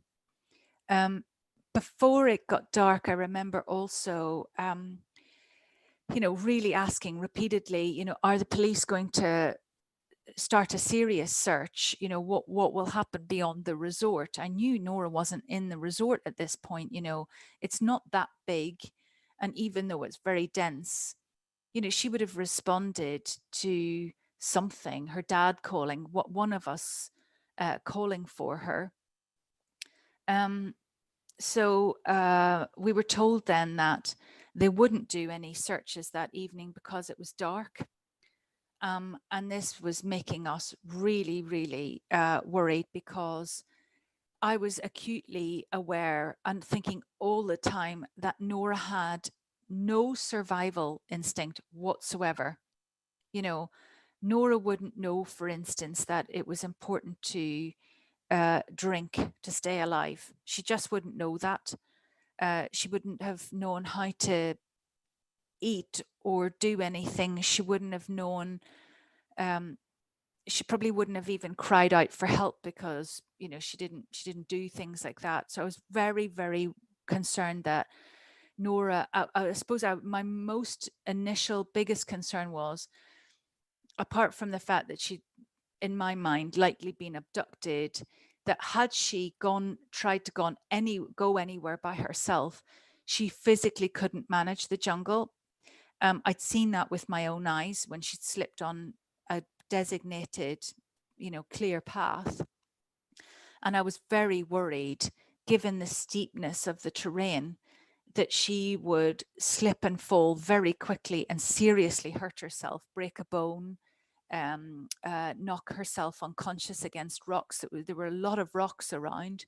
I was really worried that if she was by herself, she'd hurt herself very quickly and very seriously. So I was very upset at the idea that the police wouldn't search more initially that first evening. And the embassy pressed for that to happen, and they were successful at getting the police to commit to a small number of people continuing to search with torchlights that first evening. And that was, in our minds, very, very helpful. So more police officers came. They then started to more seriously look at the Sora house, the area around it, and they then also started to go beyond the resort, look at other houses, look at the nearby resorts, expand their search basically. And while we still had real difficulty communicating back and forth with the police, at least at that point we knew they were ramping up their efforts and expanding what would be required from a search and rescue point of view. So that was the police activity in relation to the search and rescue effort. Was there any effort in terms of a potential criminal investigation? I'm thinking in particular of investigations the police might have made around the Sora house. No. In a word, no. It took days for us to really establish that we felt that this was absolutely critical. There was one officer, Maggie, who was interested in taking that line of inquiry seriously and did consider that on our behalf. She asked us most sensible questions about the window and so on. She was also prepared to look at other locations that we suggested needed to be explored. I'll come back to why in just a moment, if you don't mind. But for instance, on the following day, the Monday, therefore, senior police officers came to speak to us that evening, and I was so deeply worried because they were quite, I feel, quite rude and quite arrogant with us. They didn't want to particularly communicate with us. They didn't really ask us any questions. I asked them a lot of questions about what they were doing and whether they were considering criminal things. Were they, for example, going to talk to other people in the resort? Were they going to mobilize more K9 units? Were they going to start to look at local criminal activity, etc., etc.? Were they going to send a forensics team to look at the property? Why wasn't the property being cordoned off? And many other things that we were thinking of. And they just said to me, you know, stay calm, let us do our job, you know, more or less, we know what to do, just be quiet. So that was really deeply upsetting because I knew they were senior. And I was thinking to myself, if that's what we're dealing with, we will not find Nora. So I was very upset by those individuals in particular, I must say. Maggie was the exception to that in terms of the initial people that we had to liaise with. Through the Sunday, on the Monday, we'd received some phone calls from our family in France who, through a family connection, a healer connection, had been, I suppose, in the way that is very common in Malaysia, been trying to sense and pick up on signals of what was happening with Nora. They strongly suggested abduction, and they strongly suggested a number of locations to explore. We communicated that to Maggie. She supported that, kindly supported that. Unfortunately, none of those routes were, as you know, proved to be successful. But she did explore that. But other than Maggie's engagement with that, we felt that at no point was kidnapping and abduction being seriously considered. We of our own accord made connections to people like Interpol. We asked them questions, and we did understand that Interpol had been advised by embassies and so on that we were dealing with a missing persons case, a vulnerable person, that they had shut the borders and they didn't believe that Nora had travelled beyond the borders. They advised us also of what to expect in a kidnapping case. But that was really the only sense that we had that of any sort of criminal discussion. And it wasn't until later in the week when Nick was appointed as a liaison officer that we got the sense that more serious criminal inquiries were being considered. One area we were particularly concerned with was forensics. So, while prints were taken of the window initially, but it took until the Tuesday evening, so 3 days after Nora had gone missing, before anyone took prints anywhere else in the property. And we were told that we had to vacate the property for them to take prints. And we were told that we could have 1 or 2 family members stay to observe, which they did. And they observed that the team only took prints in our bedroom and the bathroom. And we couldn't believe that they weren't taking prints of the entire property, and very especially the area where Nora had been sleeping. And we hadn't been instructed to do so. So at our insistence, and we had to insist quite strongly, they were mobilized again, and they came back the following morning on the Wednesday to indeed complete the prints taken across the property.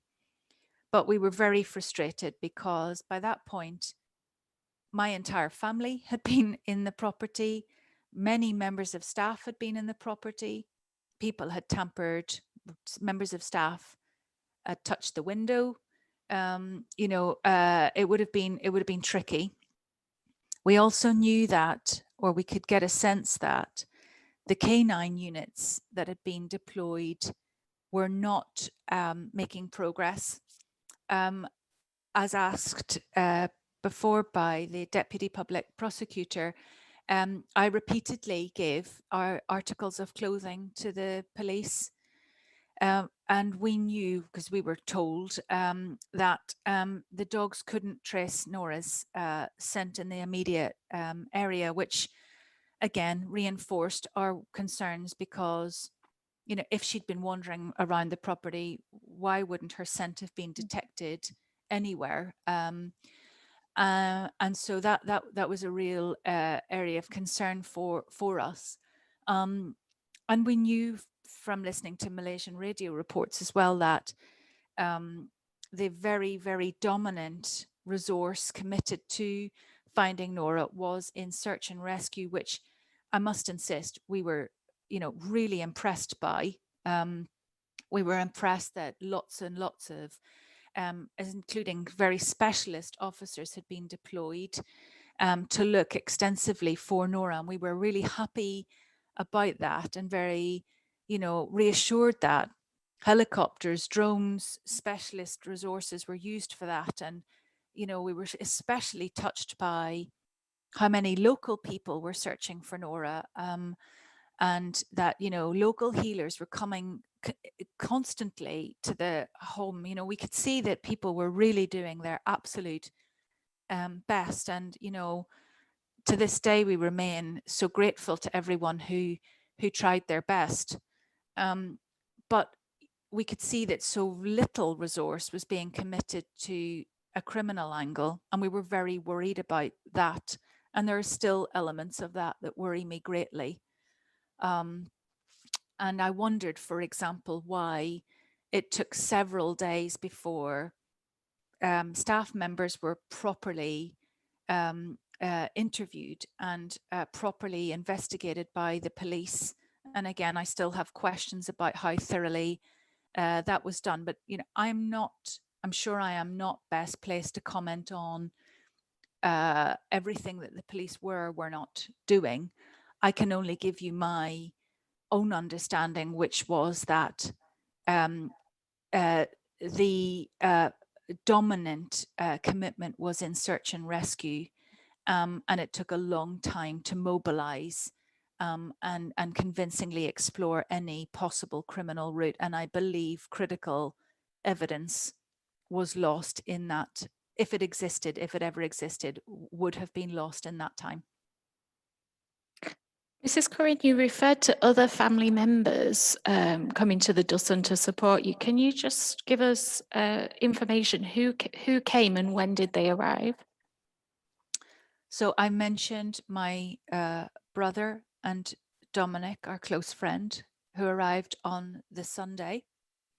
My sister, Aideen Agnew, arrived the next day on the Monday.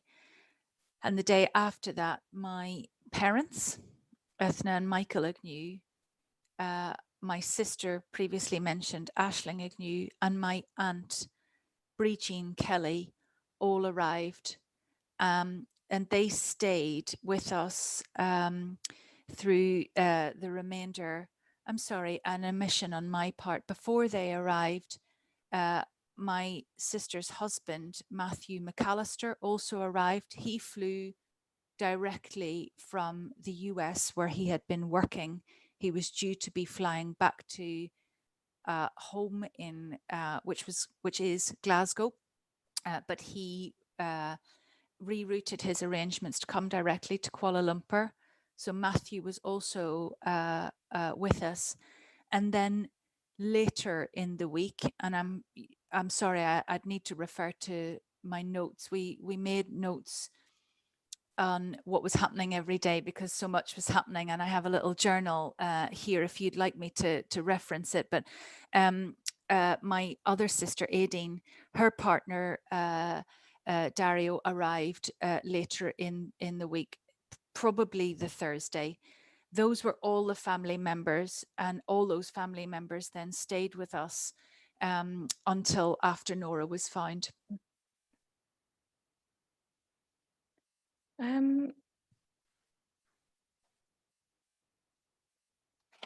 In terms of the, you've told us a little about, what happened on the Sunday, which was the first day of the search. And on the second day of the search, you explained you had some communication with the police. At that stage, the search and rescue effort was well underway. Yes. We've been told that 170 officers were searching by then. And we were told that they were looking already at that point within a radius of 3 kilometers, which we thought was a good radius, I must say, to look in terms of, how far it would have been reasonable to expect Nora to have got if she'd gone anywhere by herself. So we knew that by the Monday. Yeah. So you were content in terms of the parameters of the search? Yes, definitely that. I should have said earlier, there obviously there were a lot of paths in the Dusson. And Nora, we believe, had she been on her own, would have had to stick to those paths because she would have been aware that, how difficult it was to, move in terrain outside of that. And she, like I said, she was very aware of her own limitations. And, I think we were aware that there were roadblocks outside. So, on all the main roads and paths, there was a presence. And, I believe that Nora would never have left those main roads or paths. She would have had no reason to. She wouldn't have understood, for instance, that, I don't know, maybe if she traveled into the jungle, she'd have found water or things like that. So we thought that was good because we thought she'd struggle to move beyond that, and frankly, she'd be seen by somebody within that radius. Yes. Just dealing with a few more things that happened. There was just a second, Louise. Sorry. Sorry, just a bit of a dry throat. I believe on the Wednesday you were informed that there had been an alleged sighting of Nora. Is that right? That's right. Yes. That sighting was said to have taken place on the Tuesday, so the day before. Yeah. What were you told in relation to that? We were told quite a lot, actually. We were told where the sighting was. In fact, we were subsequently taken to that area. We were told that it was by an employee of the local water plant, that he'd been traveling on his motorbike at the time on his way to work, that he'd seen a female not wearing any clothes in the water with her back to him, that he'd seen her from the main road, but the actual place where she was at the bottom of the ravine, so quite some distance below physically where he was, that it wasn't quite dark, but it was at dusk time, and that he hadn't told the police of this immediately because he hadn't realized that there was a missing persons case. And it was only subsequently when he was listening to the news that he'd heard about Nora being missing. And that was when he decided to go and give his statement. So that's what I recall being told at the time. On the Thursday, a police officer was assigned to the case. I believe that's the gentleman that you've referred to as Nick. Yes. Can you just explain what his role was and what your interaction with him was?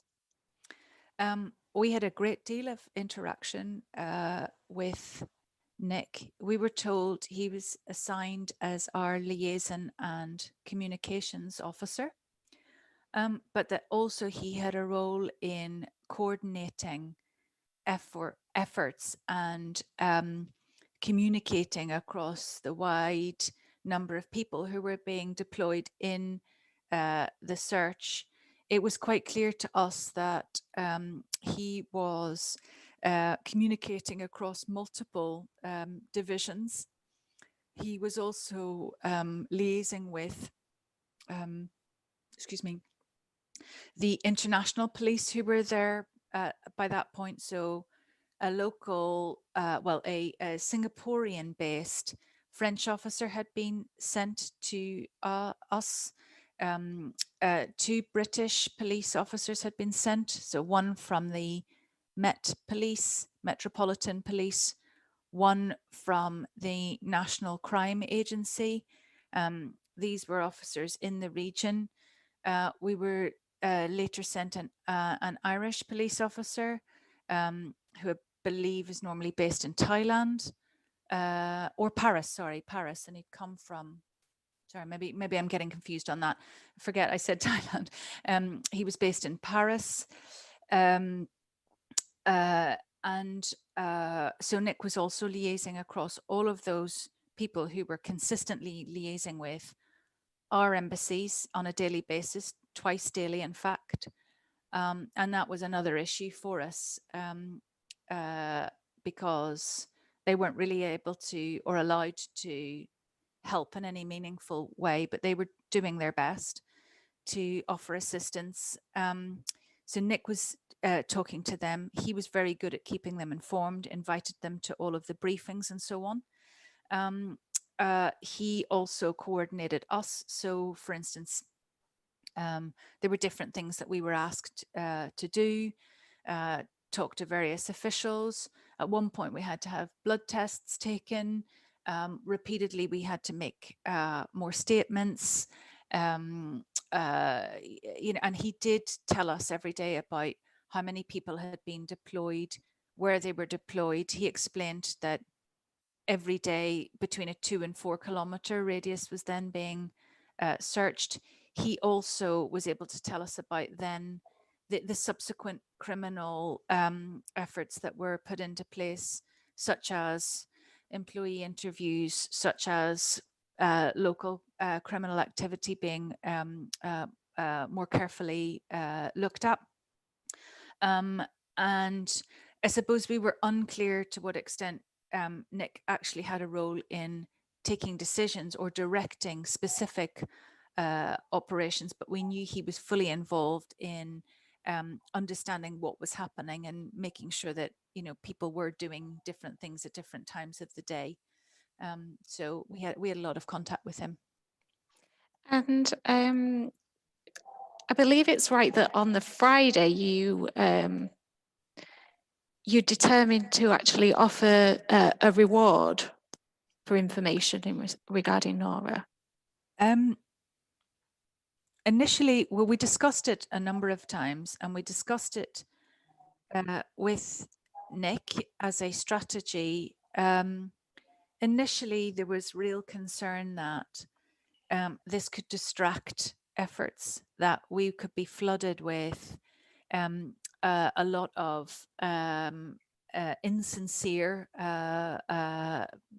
information, and that if we diluted the police effort by potentially following lots of ransom leads, that this could be potentially detrimental. And there was real concern that that wasn't the right strategy to deploy initially. But eventually, we decided that we would do that. We'd had some support from a local person, businessman from my hometown of Belfast in Ireland, who was willing to help us with that. And after, again, further deliberation, we decided that we would put that strategy into place, and Nick coordinated the efforts required to be able to man a phone line should it be needed. I believe that was the following Sunday, Louise, rather than the Friday. Again, I'd need to double check my journal notes, but I think that's when it was. And I then made that statement, obviously publicly, the day before Nora was in fact found. And as we know, Nora was found on the 13th of August. Yeah. Can I just ask you a little bit about that day? Where were you when you received the news, and who did you receive the news from? It was the middle of the afternoon, and at the time I was in the pool with my other children. We were trying to keep the other children occupied and distracted. And most of my days were spent liaising with a great number of people. And I had very little time with the children. And I'd find a sort of half an hour slot where I knew I wasn't likely to be, or less likely to be, disturbed. So I was taking some time with the children. And I just remember seeing Sebastian with both Nick and Mick Moran, the Irish police officer, walk past the pool, and Seb told me to get out of the pool, that they needed to speak to me immediately. So I quickly changed and went to the Sora house where they were waiting for me. And it was at that point that they told me that a body had been found. And they had reason to believe it was Nora. And that they were telling us this before being able to more further confirm, because they were aware that journalists had already been to the site where her body had been found, and they were very concerned that we would hear this news through the media, through the radio, rather than from a police channel. So then we were waiting in the Sora house until they went off then to, I guess, have more communication and further explore all of that. They returned, other police officers returned. I don't remember, as you can imagine just how much stress I was under at that point. So I don't remember the exact times of day, but I remember after a period of maybe a couple of hours, 1 or 2 hours, that then we were told that they really did believe it was Nora and that we would be taken to the hospital that evening to try to identify her, that they'd need us to identify Nora. And did you then go along to the hospital? Yes, police envoy escorted us to the hospital. Again, we went as a family. The embassy also accompanied us, but it was just Sebastian and I that were asked to identify Nora, which we did.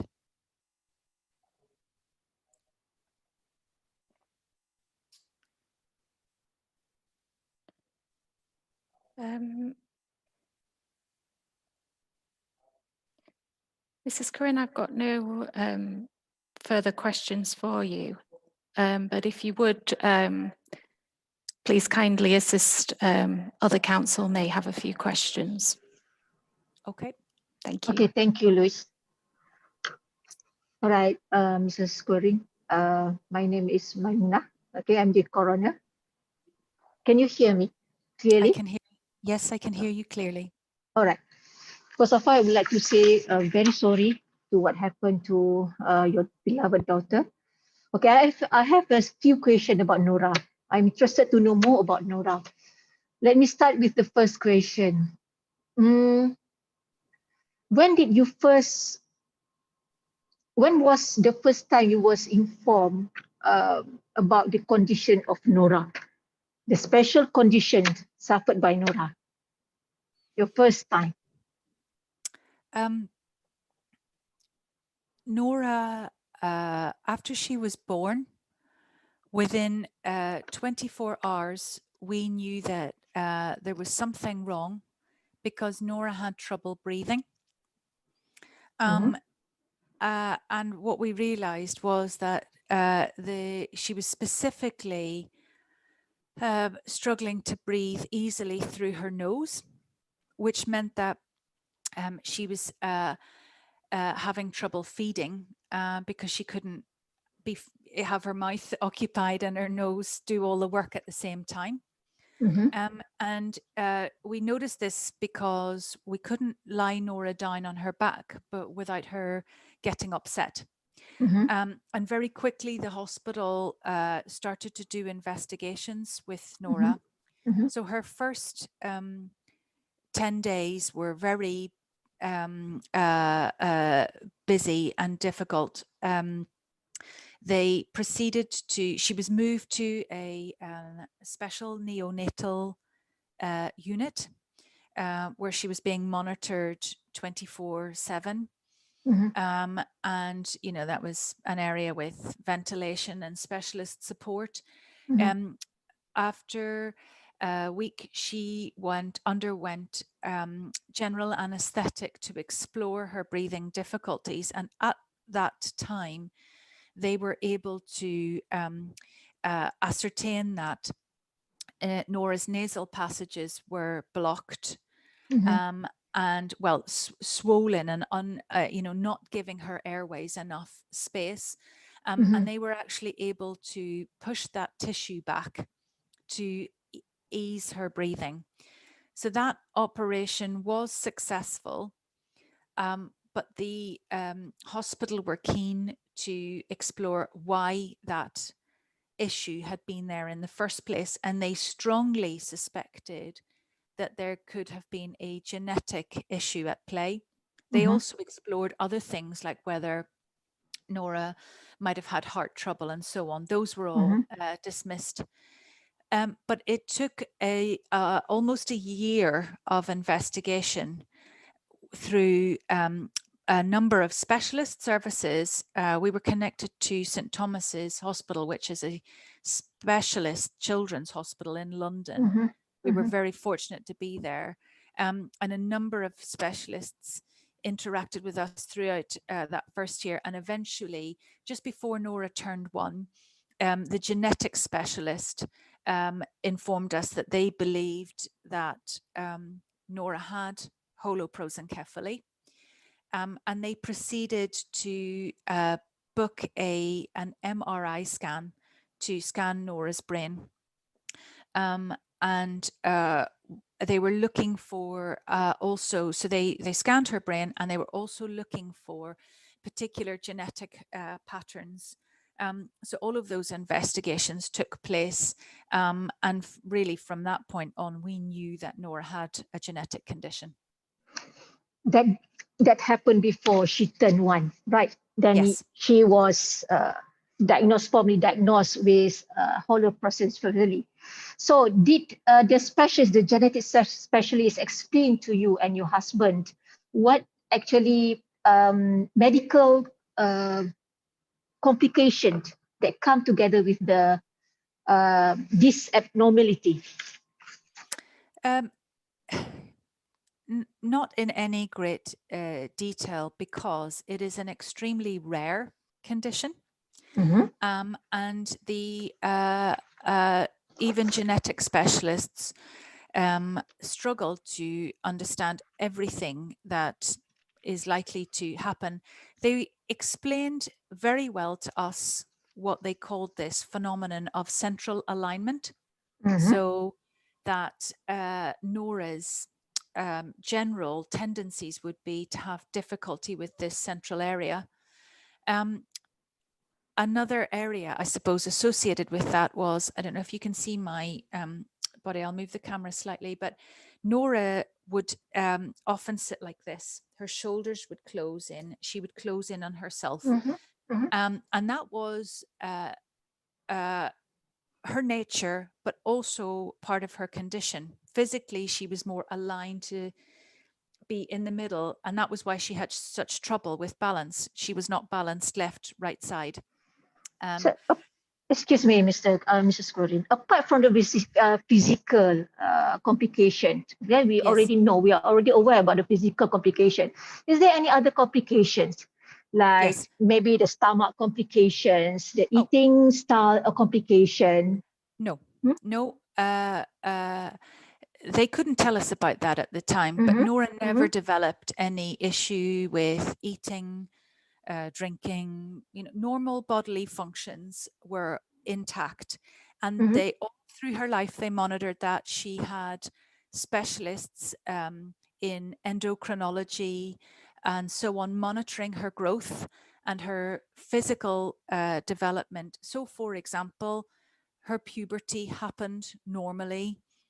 She grew teeth normally. She could eat normally. Her digestive system was absolutely normal. So she had no, other than what I've described, there were no other difficulties. The extreme, shall I say, more serious cases of holoprosencephaly could develop those things. But we, obviously, as she grew, they couldn't tell us exactly when she was little, but as she grew, we understood that Nora was not a severe case, and what that meant was that she would have the issues we've described, and that from a cognitive perspective, she would have a lot of difficulties. So we knew even when she was very young that Nora would probably never be autonomous, and that she would never manage mainstream education. She'd need specialized education. So they knew that from a very young age. Could that mean she was able to eat by herself? Was she a picky eater? No, Nora loved food. It was one of her passion points. Nora couldn't have many interests because cognitively that was difficult, but she absolutely loved food. One of our frequent home activities was her and I in the kitchen together making things. So she ate everything. She ate well. She constantly talked about being hungry and wanting food. So she really did love her food. So that was never an issue. Could she eat by herself? Certainly when she was younger, no. She needed help for a long time with, but that was to do with, using a fork and knife, not because physically she couldn't swallow. You know, her ability to chew and so on was absolutely normal. No, I suppose I should say Nora had a weak jaw, and they were initially a bit concerned about tension in her jaw and her facial muscles, but not to the extent where it would have prevented her from eating normally. So there were never any concerns about her eating. And when she was 15, she ate very healthily, very broad diet. And other than, again, still difficulties with knife and fork, eating was not a problem area for her. Okay. All right. So is there any, okay. So you said that you and the family together with the Nora often go traveling. So how often did you and the family together with Nora go traveling? Every summer we would go to our respective homes in Ireland and France. Sometimes we would go during the year also. So on half-term breaks from school. So there's a Halloween break at the end of October, usually one in February and one in May. And I would say on average, 2 out of 3 of those breaks, I would again, often by myself, sometimes also with my husband, travel to either Ireland or France with the children. And especially for the half-term break in May, because it always coincided with Nora's birthday, and we most often went to Ireland and were in Ireland on her birthday. Okay. So I see that Malaysia was the longest journey ever experienced by Nora and the sibling. Well, it was equivalent, I suppose, to the trip taken 2 years prior to Singapore and Bali, similar distance. All right. But yet those 2 trips were absolutely the furthest she'd ever gone. So about the trip to Bali and Singapore, so the Nora and the family departed from London, direct from London, the flight direct from London. That's okay, right. I see. So how many hours is London to Malaysia at that particular time? For the trip in 2019? Yes, correct. So a direct flight is, I think, 14 hours, but the family had to go via, I believe it was Abu Dhabi. There was a Middle East short stop. So in total, I think the journey was more like an 18-hour trip. 18 hours. So did your husband tell you anything about Nora? What happened to Nora in the flight, in the plane? Yes. He said that all the children were happy, excited, of course. They watched a lot of movies. It was a big novelty to be on a long haul flight watching unlimited movies. We didn't normally let them do things like that. And they ate. They tried to sleep, but that none of the children had an easy time sleeping. Okay. And they weren't very well rested. Okay, they have sleeping problem in the flight. Yeah. Okay. They struggled. They struggled. Okay. Now come back to the dusun. Certainly. Okay. What did she take for lunch when all of you arrived at the dusun? We all had the same meal. It was a curry prepared by the resort. It was vegetarian. It was, I think it might have been a pumpkin curry, something like that, made with local vegetables and a curry sauce. Very nice. And we all ate that meal very well, and everyone liked the food. The curries should be spicy, right? It was a little spicy, not very spicy. So, okay, Nora was okay with that? Yes. All right. Okay, so just now you said that you yourself have some problem, you experience jet lag, okay? Yes. Jet lag in view of your travel from several places before you came over to Malaysia and met your family. So what do you see? What did you see, Nora? Did she experience any jet lag? Because you said that she had this sleeping problem. She looks very tired. Okay, don't you think that she experienced the jet lag as well? It's possible. I would define jet lag as not necessarily the tiredness after a journey, but the inability to sleep on subsequent evenings, or to wake up at strange times. And the jet lag for Australia, where it's a bigger time difference, was the worst I'd ever experienced, certainly worse than what I'd had from traveling. I've frequently traveled to Singapore.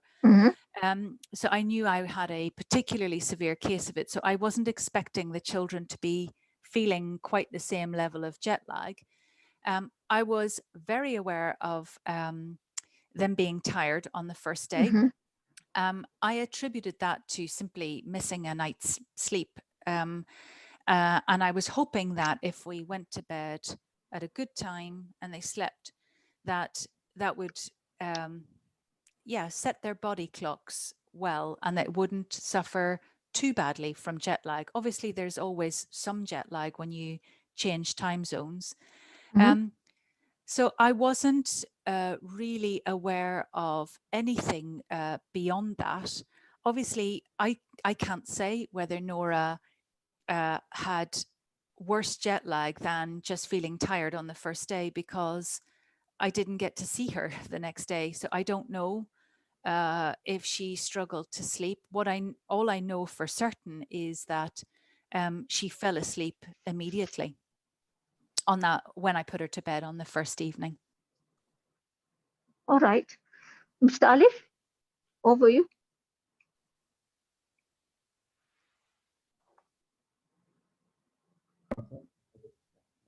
If I may, Your Honor, just a few questions for Mrs. Quoirin. With your kind leave, can I proceed? Yes, please. Thank you. Mrs. Quoirin, I represent the Dusun Resort and the owners. I just want to ask a few questions. First, let me empathize with you completely with your very tragic loss, especially Thank you. on the occasion of a holiday, which you intended to be joyous and to be together and so on. So please accept my heartfelt sympathies for your situation. I'm so sorry to interrupt. Could I just advise that I'm really struggling to hear you clearly? Oh, can you hear me now? Oh, that's much better. Thank you. Yeah, I'm sorry about that. I just want to ask a few questions. I represent the resort owners, and we just want to clarify a few matters in relation to the resort itself and the missing child. Now, the first is as regards the space in the room itself, just to get an idea, to access the mezzanine where the children were asleep, there is a spiral staircase.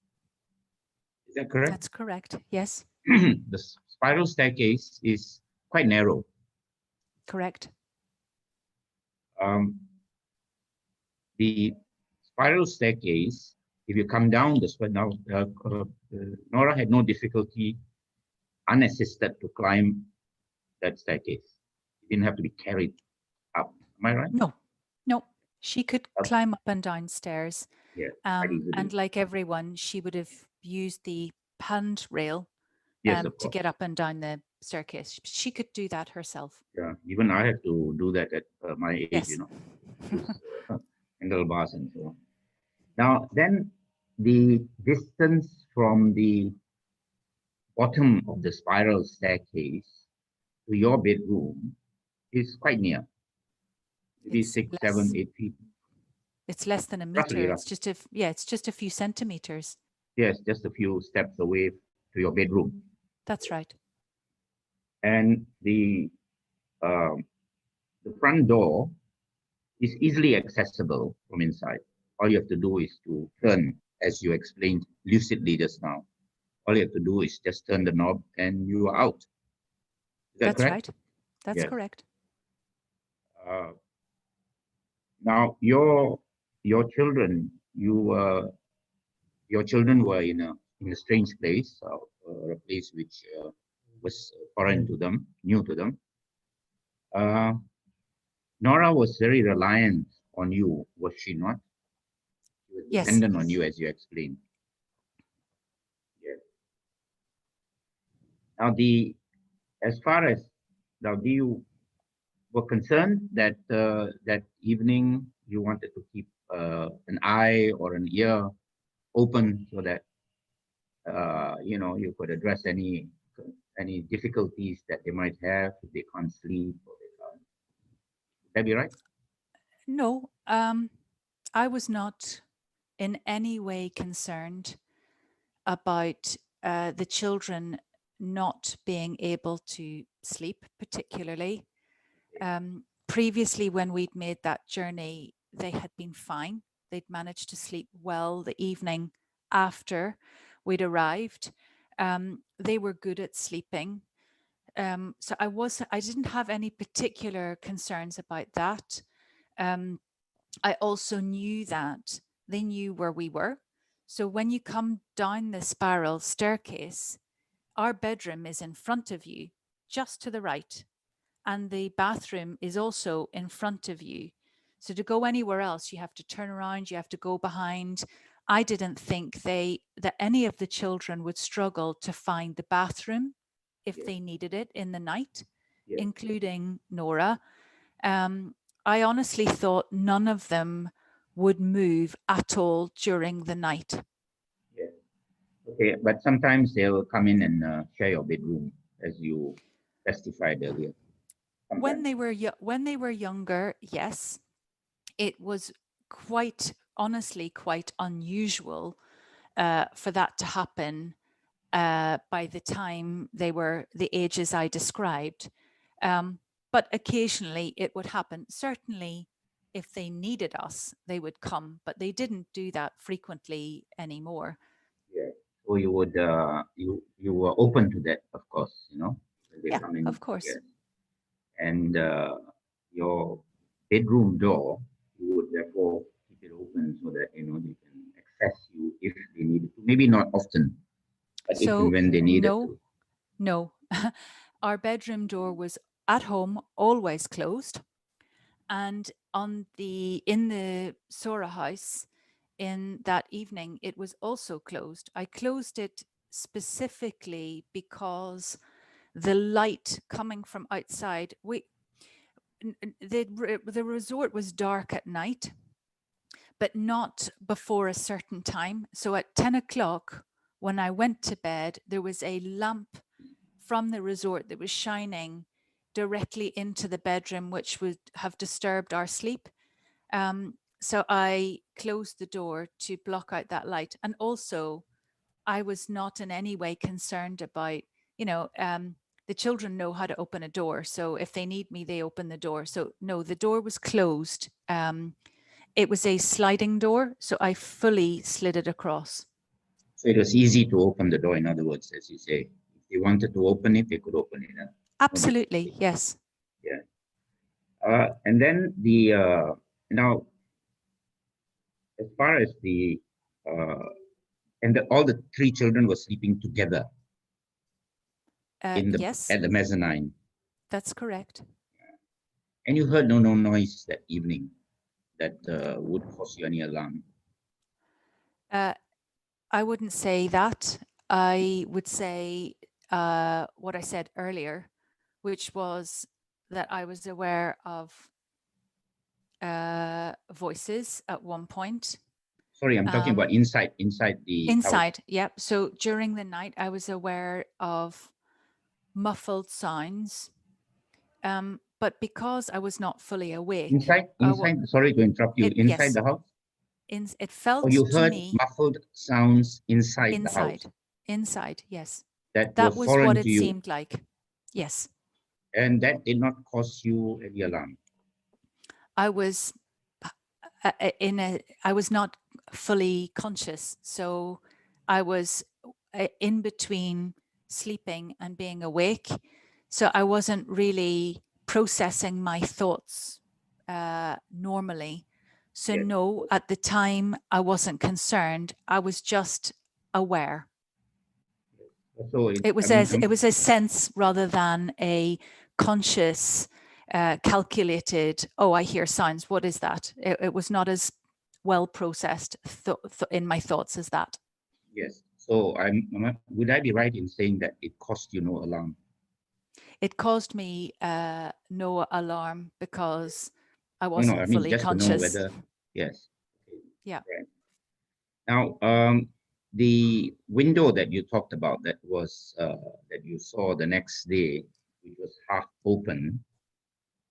Would you agree with me that the door is easier to access than the window for anyone who wants to go out? Yes. You can disagree with me. Would that be right? It's definitely easier to walk out a door than it is to climb out a window. Yes. Okay, so that is with regard to the room itself. Huh? Now, as far as Nora is concerned, now all her physical abilities, you say, were intact. She had normal bodily functions, Yes, I think to say that all her physical abilities were intact. Oh, sorry, normal. She had normal bodily functions. She had normal bodily functions, yes. And she was the height and weight of a fairly normal 15-year-old child. No, she was very small for her age, and she was extremely light in weight. I see. What was her height, do you know? Never mind, roughly. You don't have to. I am bad at height. I'll leave it at that. Probably 5'1" something like that, and just over 30 kilos in weight. Okay, thank you very much for that. Now, this you said you also heard muffled sounds outside the resort, outside the room, the apartment. So those sounds were, I'm sorry if I said muffled before. I don't remember. I don't think I would describe those as muffled, not in the same way. The sounds I heard inside were really quiet and discreet. The sounds outside were clearly people's voices talking at a normal pitch. Yeah. Just to clarify, since you have restated that you heard clearly different kinds of sounds. Yes. From within the apartment, obviously outside your bedroom door. No, I only heard one kind of sound inside the apartment. Which was, muffled. Just describe it again, muffled. Muffled, yes. Muffled and whispering. Muffled and whispering, which means there was more than one person? One sound from one person or not? That's, again, let's remember that I was not fully conscious, but that's what it seemed. Like one person's sound or two persons sound? Possibly two persons. I see. Okay. Now, you say that Nora was dependent on you. She would rely on you, like, most daughters rely on their moms. That's natural. My own daughters do that all the time. Then rely on me. If there was any problems that she had, she would run to you, go to you. Is that a fair assessment? I would say two things about that. I would say that Nora was what I would describe as she would freeze if there was a problem. So she wouldn't necessarily cry out. She would often be silent and stare at the floor. I would also say that Nora was highly submissive.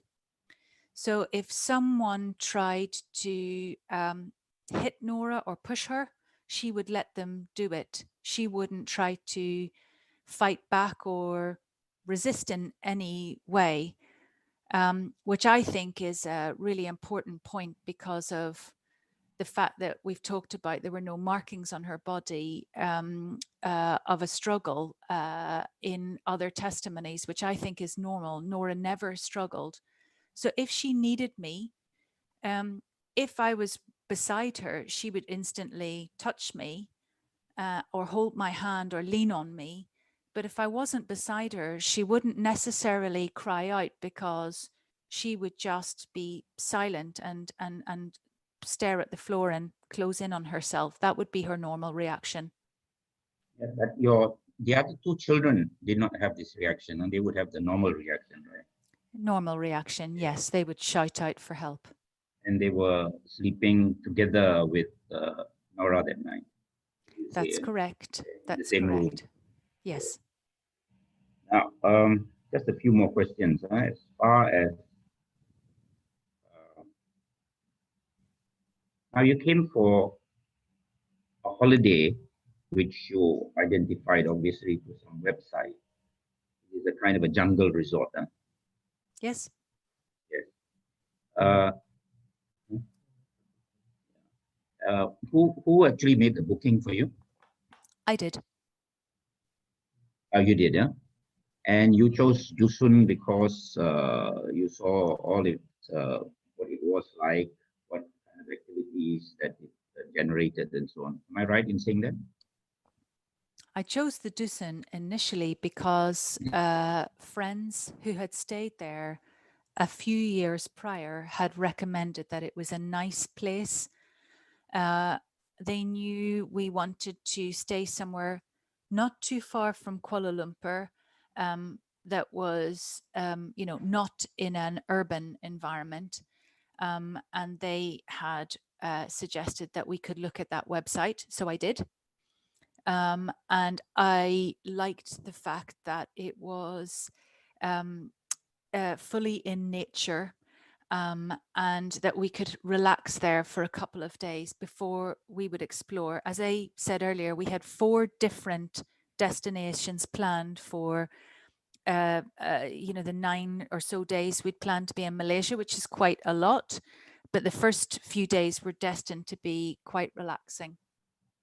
Yeah, and you knew of the kind of activities that were offered by the resort, like jungle trekking, waterfall, and things like that. I'm so sorry, but your sound has cut out again.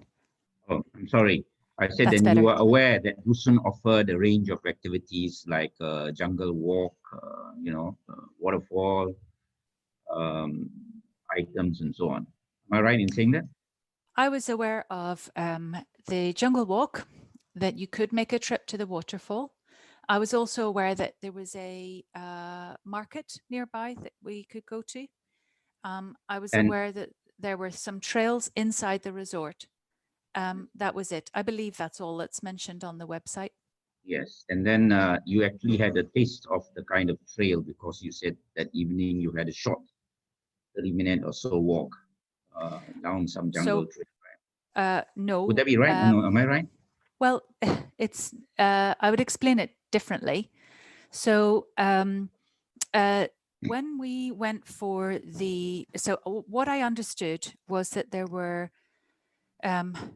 There was a trail or a couple of short walks in the resort that you could explore. And I was expecting those to be very easily accessible. And I find them to be a bit more challenging than, not challenging, maybe not very well laid out. It was hard to see exactly where the trail was, and the paths weren't very even. So we were a bit surprised by that. But we could manage it. As I say, apart from the fact that Nora couldn't manage it autonomously, it was okay. We didn't really think about it too much. I was expecting the trek in the jungle to be different. I've been myself, I've traveled to Asia many times, and I've been on jungle treks in Thailand, for example, on a number of occasions. Normally it's with a guide, and normally it does not involve ever climbing through any dense patches or anything that is technically in any way complex. It's simply you have a guide, because otherwise you might not necessarily know exactly where you're going. So I expected it, in all honesty, to be quite straightforward, and just perhaps with some nice views. That's what I expected. And you actually, sorry, carry on. No, please go ahead. Please go ahead.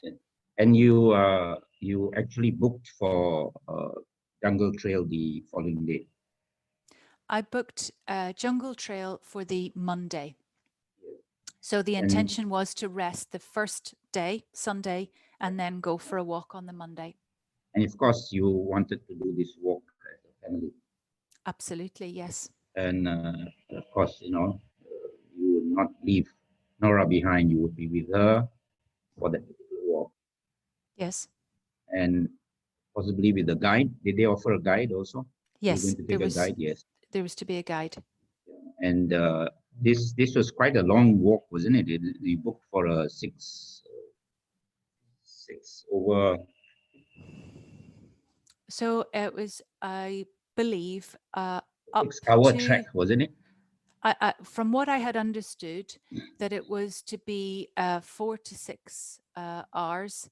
Yes. And I understood that if it was suitable for a child of 8, that there would be regular breaks, Yes. and that if it became too difficult or too tiring, we could simply stop.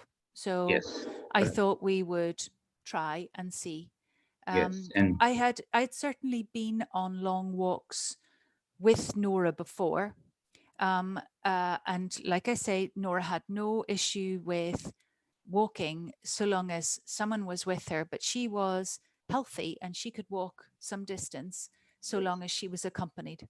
So you are going to undertake this 6-hour walk as a family together with Nora. Yes. Is that correct? That's correct. Yes. Now, just on 1 or 2 small points that I just want to clarify with you.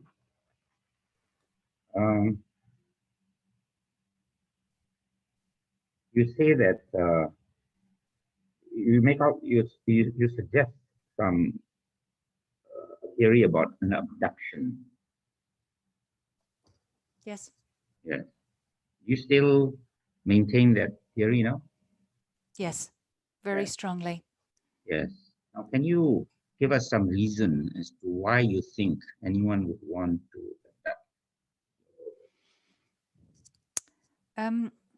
So I think there's many reasons to think about why I believe Nora was kidnapped, and those are important, I think, to explain. For example, someone had to open the window, and it wasn't Nora, because. Sorry to interrupt. Just to get to the point that I'm directing, so that at least you understood focus on my question. My point is, what reason do you think would anyone want to abduct Nora for? From that perspective, why would anyone want to abduct Nora? Okay. Is it for a ransom? Is it for some other purpose? From that perspective. Well, obviously, that is these are points of speculation. Yes. But I think the reasons for kidnapping a child are well documented. It is a common problem in many places around the world. Obviously, you've mentioned one that is well known. Ransom is one. Obviously, child trafficking is another reason, and there are many different routes of motivation for child trafficking, whether it's sexual abuse or organ abuse, or frankly, child enslavement. I think the other thing is that not all abduction is necessarily premeditated or motivated by criminal activity. I think it is important to consider the theory that Nora was abducted by someone who perhaps hadn't intended to abduct a child. That could be because they wanted to commit another crime, such as burglary. Or if Nora, for instance, had got outside, if she'd encountered someone by chance, did they see it as an opportune moment to abduct someone? Did someone panic? Not all crime, in fact, most crime isn't necessarily premeditated.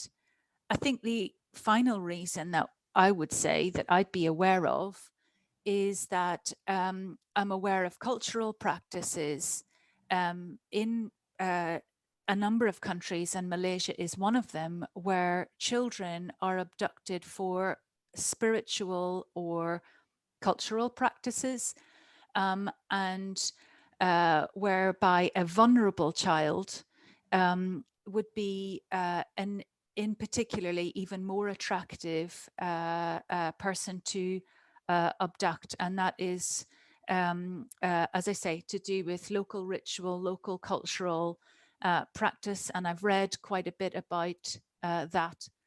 I have to say, since you've asked me the question, do I have any opinion on which of those routes of someone taking Nora, whether it was deliberate or not, whether she was specifically targeted or not? I couldn't possibly say. That would be total speculation. But I have a number of very precise reasons to believe that my daughter was kidnapped. How or why, I'm not qualified to say. Okay. I think that's fair, but let me just ask a few questions in relation to that. There was no ransom demanded of you, is that correct?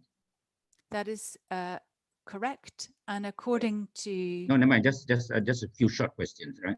I just go through this so that I conclude in time for us all to have lunch here, at least. Well, then let me answer by saying not by the time her body was found. We hadn't received ransom. Yes, correct.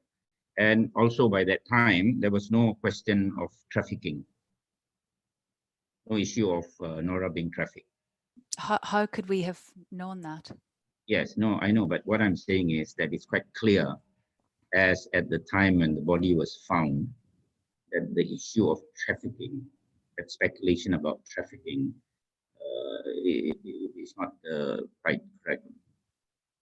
I don't know. Conclude. You can't conclude that at that time that she was not trafficked. In other words, she was not trafficked. Yes. So I would say we could not conclude that on the basis that her body was actually found. That's right. Then, as far as any sexual, because you also cited the reason of sexual abuse, that also was negated by the report. Would that be right? The pathology report. That is absolutely correct. Yes, and as far as organ taking for purposes of organ harvesting, there's no evidence of that also as at the time when you identified the body. Am I correct? You are correct. That doesn't necessarily mean that none of these I know. reasons were motivations, simply that they hadn't happened by the time she was found. Yes, so I'm just trying to see it from the extent could be sort of validated. That's all. Puan, Coroner, as just far as, in sorry? relation to the issue of sexual assault, just to be clear, the pathologist evidence, as I understand it, is not that it's conclusively the case there was no sexual assault, but rather that there is no positive evidence to determine that one took place. So there is a difference between the two. So I think to suggest that that has been conclusively ruled out doesn't reflect the evidence as I read it at the moment. Yeah, but I will leave that for the expert, the pathologist, to give his evidence, and then he can, I think it's better placed than most of us to conclude on that. But I'll take your point. And then as far as cultural and spiritual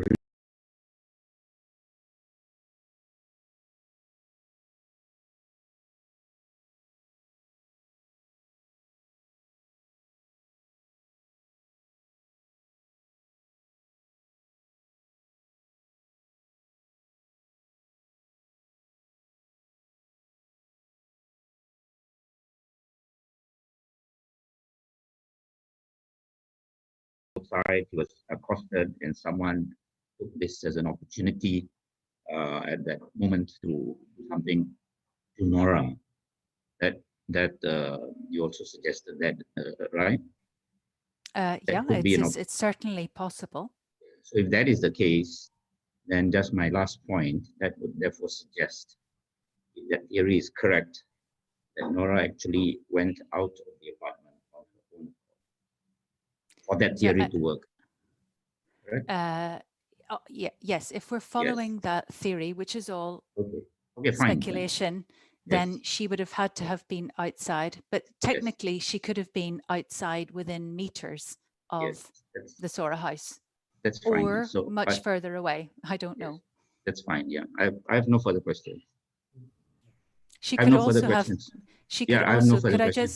Can I just finish my point? It's okay. No, that's all I just wanted to know. But I haven't finished, which is to say that she could have been also inside and standing on the balcony, and the person could have encountered her there. So that's my full point. All right. Okay, thank you very much, Mrs. Corey. All right, thank you, Prof. Dr. Mr. Ali. Okay, just to emphasize here that if there is any person who is criminally involved in this case, it should be my role to decide. All right? All right, okay. I understand. I'm just answering the questions I was asked. No, okay, because, okay, now, Mrs. Quoirin, as you said that the total flight duration from KL, from London, from UK to Kuala Lumpur, KLIA, is about, at that particular time was about 18 hours, right? Yes, I would like you to confirm that with my husband, but I believe that's to be correct. Okay, about 13 to 18 hours. Okay. So when you first, at the time you saw Nora, was there any difference between the normal Nora and the Nora that you saw at the first time at the KLIA after 18 hours of journey with, as you said that she has struggling with this, with the sleep? No. No, okay. Nora greeted me as normal, very enthusiastically. I just noticed throughout the day that she was tired, as were all the children. Okay, she was tired. Then you and the family was picked up by a driver provided by Dusun. Yes. Okay, and the journey would be, it's about nearly 2 hours from KLIA to Dusun. It didn't take us as long as that. I'd say just over 1 hour. There was no serious traffic or anything. Okay, so how do you find Nora inside of the car? Very excited. And happy. She was sitting beside me. Nora at was the back? in the back, yes. Nora was very affectionate, so she was holding on to me, and she wanted to tell me about her, the week where I had been absent. She was telling me about stories from school and she was telling me about the movies that they had watched on the airplane. That was happening during the total 1 hour. Yes. Okay, and okay, now then you arrive at Dusun. Okay, you arrive at Dusun, and then you check in and was brought to Sora House, and then what? 18 hours plus 2 hours is total about 20 hours, and then still there was no difference to Nora. Still no different. No. So only tired. She looks very tired. Yeah. Mm-hmm. So Yes. maybe you can describe to us the when you said that she looked very tired. I didn't notice that Nora was more tired than the other children until we went to the pool for the second time. And I knew that she was more tired then because she didn't want to swim for as long as the other children did. But up to that point, she hadn't really displayed anything out of the ordinary, or I would say even after that, out of the ordinary. She just was being herself. After, so when we arrived and we went to the pool the first time, the children were hot and they just wanted to get in the water. They like being in the pool, and everyone was enthusiastic. And then we ate. And then when we rested, I don't know, for instance, whether any of the children actually slept at that point, but they were happy to lie down and take a rest. And then we went walking, and I don't think any of them were particularly enthusiastic about walking because, again, it was hot. And I think at that point it was mid to late afternoon. So at that point they were starting to feel a bit more tired, a bit more, probably starting to feel the effects of a longer journey. Okay. That was obvious at the night. You found them in that condition at the night. So I think I was very aware that we needed to go to bed early. When after everyone had taken a shower and we were playing games before dinner, I could see that and feel myself, but it was obvious at that point that we were all tired. Yeah. And Nora didn't want to join in so much in the game. So I knew, Nora couldn't say like, I'm tired. She wouldn't say that, but I could sense that she was tired because she didn't want to play as much. Okay. All right. Just because her willingness to play more with you at that particular time, right? That's make you to conclude that she was so tired. Is it? Yeah. Or is there any other reason? Yes, or any other physical appearance showed by Nora? One other reason, she was very quiet in the evening then, and maybe talking a little bit less at the dinner table than on an average evening at home. So just, eating her dinner. And the other, I suppose, obvious reason, but I haven't mentioned it, is, when we suggested having an early night, they were all very happy to do that. They were enthusiastic about going to bed.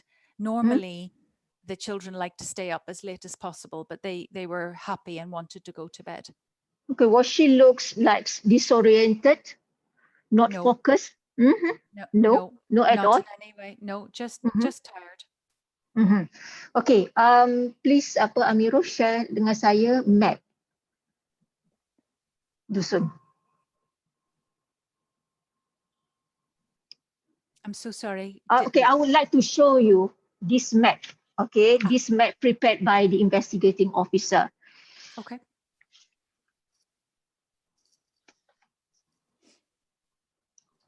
Sketch plan yang apa? Yang bukan dusun, yang website tu. Yang sketch plan IO tu.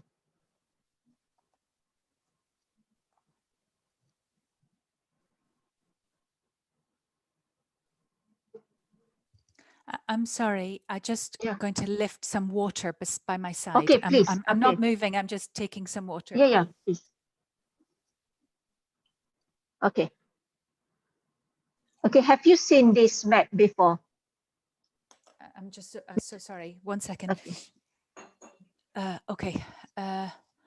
No. No. Just your council never show you a copy of this map to you? No. No. No. Okay. Do you have a copy? Do you have copy with you? No. Do you have copy with you? I don't have this. I've never seen it. All right. Okay. Sometimes exactly. All right. Let me tell you. Okay, because I want you to show on this map the area covered by you and the family when you said that you did have this walking. Okay, the Dusun walk whatsoever. All right. I understand. So A is for receptionist, right, Mr. Saktivel? Okay. Okay, A. A Sora House. Tengok apa ni, dia punya keys. Tak, jangan scroll down. Tengok the hard copy. Puan, I believe A is Sora House. Okay, A the Sora House. Where is the receptionist?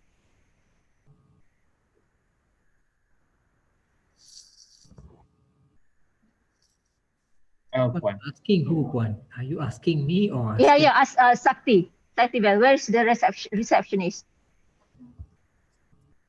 L, Puan. Receptionist is L, Puan. Okay, L receptionist. Okay, Mrs. Quoirin, L receptionist. You arrive at Dusun and you met staff of Dusun. I believe it was Asma. Okay. Then yes, that's correct. You and the family was brought to Sora House, which is marked as A over there. And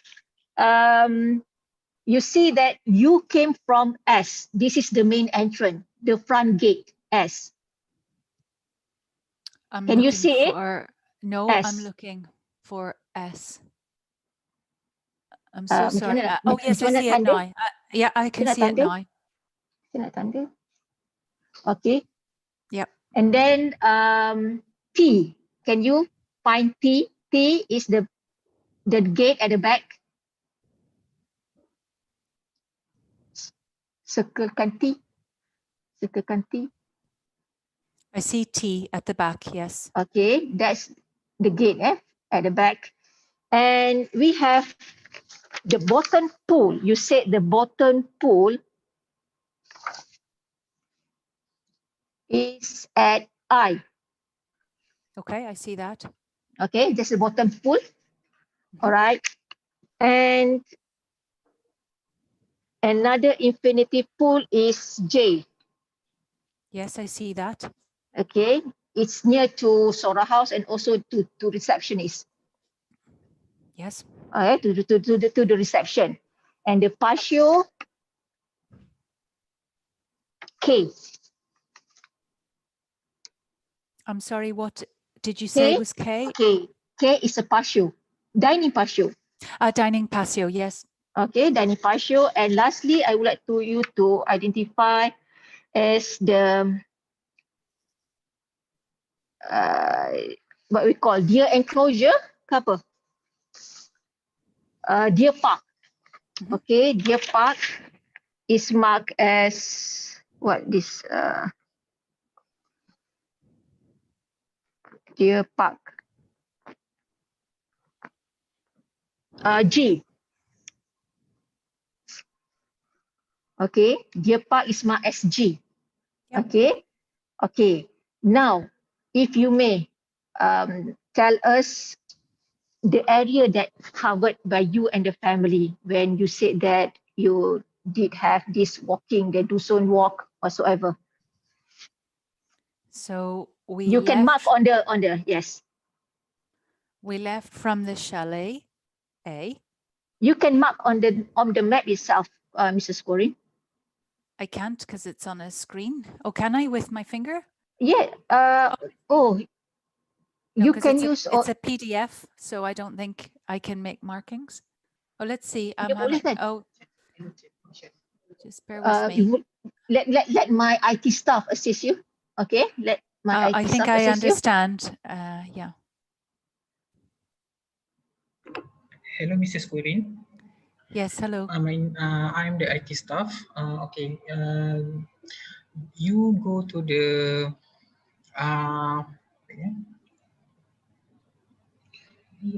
view option at the up there. Do you see the view option? So what I can see is page view, read aloud, add notes, and I'm trying to click on the pen, add notes, and it's not coming up for me, unfortunately. Oh, the problem. You click draw. You click the draw. I click it. No, it's not allowing me to click on that menu. Okay, if you may explain. Then you explain. Then you explain to us. Okay. Okay. The area that covered. So we leave from A. We walk directly to past the pool to the reception area. Then we go up the steps at the reception area, past where the cars are parked, and follow the trail to the right. Okay. So that would take the us. trail, can I say that the trail you mean is Dusun Walk? Yes, it's exactly that trail. Okay. So we follow that trail all the way to, we don't go anywhere else except we stay on that trail all the way to G, to the deer park. And then from the deer park, we couldn't see exactly where the path was going after that. So we crossed a little bit of the wooded area, I suppose. It wasn't, there's a little area around that that's not so dense until we find the path again. But we headed, basically at that point, we were heading straight back to the chalet. So we went in more or less a straight line from G back to A. Then we put our swimsuits on again and walked on the path from A to I, and then from I back to A again. Okay.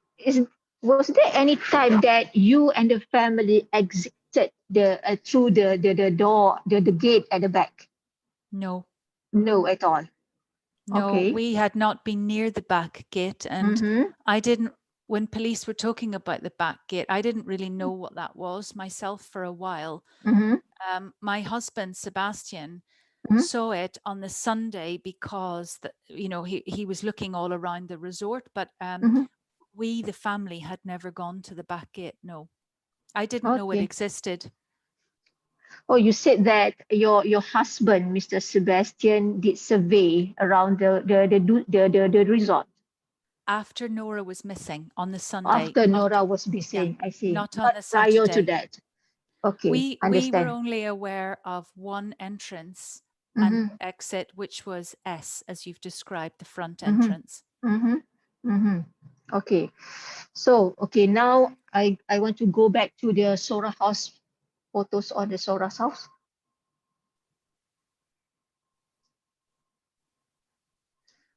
Okay, can you describe Sora house? Is it an open concept house, an open concept villa, or a closed concept, private concept? Okay, so it depends what you mean by these things. Okay. Open concept, yes, to the extent that the balcony was fully open and accessible. But the balcony was above an area that you would have needed maybe a ladder to reach if you hadn't gone through the window. Okay. So it was suspended over a height, definitely accessible, but I mean, no, we wouldn't have tried to, or no one else would, try to walk in there unless they were, not doing things properly. Okay, we go through this the Sora House photos, okay, from Sure. page 1 until the end of the photos, okay? Yeah. Alright, pergi satu persatu Amirul. Satu pergi, nombor 2 slow down. So Right. that's the front door, I guess. Okay, the front door, okay. Yeah. Yes, I All right. recognize everything. Yeah. More.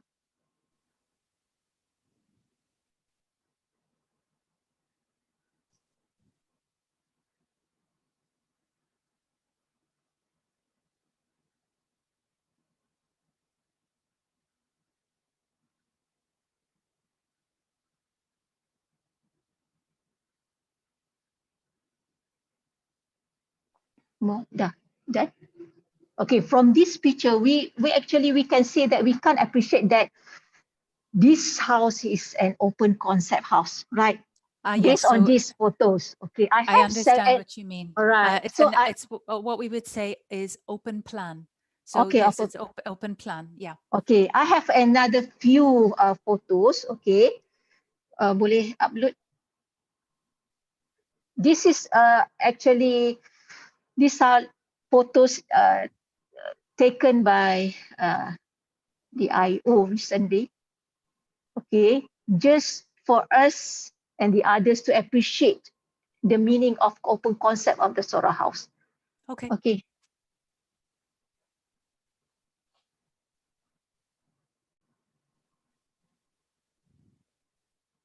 Lagi more. Lagi dia punya okay, we start with this. Yes, that's the Okay? balcony. Yeah. Okay. This balcony is very open concept, right? It's very open. There is no boundary between right, the there's no indoor and the boundary. outdoors. All right. And next about more photos on the deck. Okay, the balcony, the other side of balcony. See? Yeah. Okay, this is the open. All right. Yes. Now go back. You said that both of you and your husband was sleeping in the master bedroom, which is Correct. downstairs. Okay, That's right. next to the squirrel staircase. And inside of your master bathroom, your master bedroom, you have this I don't know, bathroom or toilet. Okay, and can we share the photos?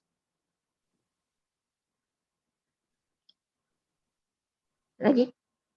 Yep. All right. See? Yes. The same structure. Is there any changes? No, I don't believe No. so. All right. So the sliding door that you see here, so the open door is obviously leading from the bedroom to the bathroom. And there was a sliding door on the outside. Yeah, I will show you the next door. Okay, the structure remain the same, right? The structure remain the same. All right. Yes, so it's still open concept. Still open concept, right? All right. Yep. Then next. Okay, this is the sunken bath. So I didn't know that was a sunken bath. We never opened those doors, but okay. Yes, I'm sure you're right. Okay, but you and the family never use this particular. Okay. No. Then next. And okay, and okay, we can see the open concept of Sora House, right? Yes. And you are staying. You are both of you and the husband were sleeping in the master bedroom. Yes. And the sliding door was shut. Yes. Okay, so was shut. You can see two sliding doors here. Yes. There's the wooden door to the bedroom. That's a heavy door. That was shut. And then yes, sliding door in the bathroom. It was probably also shut. Yeah, you said that the sliding door very thick and very heavy, right? That's right. Yeah. So, and you shut it very all close. The way. Yeah. Okay. So now and you and Nora and other sibling and Nora's siblings were playing the game at the balcony at that particular night. That's right. Okay. Can you tell us how much she ate for lunch and dinner? We start with lunch. I'm not sure how to describe this, but Nora ate probably as much as I did at lunch and dinner. She had a normal meal, Nora had a good appetite. So she would have had a normal adult size portion of curry with rice. And then in the evening, there was kebabs and more vegetables, things like corn. I don't remember the other vegetables, but it was a substantial barbecue and Nora had a good meal. Okay, how about dinner? Sorry, I'm so sorry. I described 2 meals there. So Okay. lunchtime was curry with rice. She ate a normal adult sized portion of curry and rice. That was it. And then dinner, we ate barbecued meat and vegetables, meat and tofu, with also grilled corn on the cob and other accompaniments like I've just remembered potatoes. Nora had all of those things. And she finished off all the food served to her. Yes, that's correct. Okay. She ate a full meal. So yeah, you know Nora better. All right. So it's seen from the beginning, she was referred to these specialists, several specialists, especially the genetic specialists. Yes. Were there any medications described by the specialist for Nora to take? No. The only medication Nora ever had to take in her life was for enuresis, for bladder control. She was not taking that at the time of our trip to Malaysia, and she hadn't taken it in a while. Why it was bladder control? Is that bladder control is something, something relate with the stomach? Why bladder control? No, so she basically, she had no problem controlling her bladder during the day, but at nighttime, sometimes she would wet the bed. They did lots of tests. There were no physical issues attached to it. They assumed it was more to do with maturity and teaching Nora to drink and empty her bladder regularly, and especially at nighttime. So she struggled with bedwetting at night. That was the only issue. The last time she took this medication, what was the last time? Probably 6 months before we went to Malaysia. A long time. Why? Okay, why did you decide to discontinue with the medication? So Nora, we saw the bladder clinic every 6 months, and what that medication does is it suppresses the bladder's need to go to the toilet at night. But obviously what it doesn't do is to help teach the child about how to work at controlling their own bladder. So the only reason they prescribe the medication is to, if there's a lot of bedwetting and a child is waking up at night and they're uncomfortable and then they're going out to school, it's not a good experience for them. And so periodically, they would encourage us to use the medication in order to help to show Nora what, it would be like when there was no bedwetting. So it was part of a physical but educational process for Nora. And then each time after a period of using it and there was no bedwetting, she would stop it.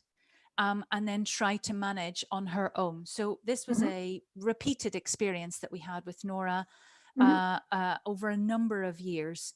So they didn't want her to be constantly on the medication. They wanted her to have breaks from that medication to see if she could manage by herself. And she had a period of managing well again, as was always the case. And then a period where she would relapse and the bedwetting would start again. And my husband was able to tell me that the week before she went to Malaysia, when I was away, she had wet the bed a few times that week. But obviously we hadn't started the medication again or anything like that. Normally you need to wait, give it more time to see if there's a pattern or if she can self-regulate, if she can, after a few accidents, manage by herself.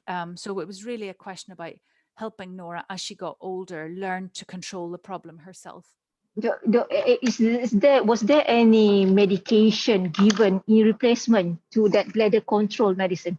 No. No. Nora never took any other medicine. All right. Puan Atika, is there any other additional question? Okay, please. Yes, I have a few more questions for you, Mrs. Quoirin. Yes.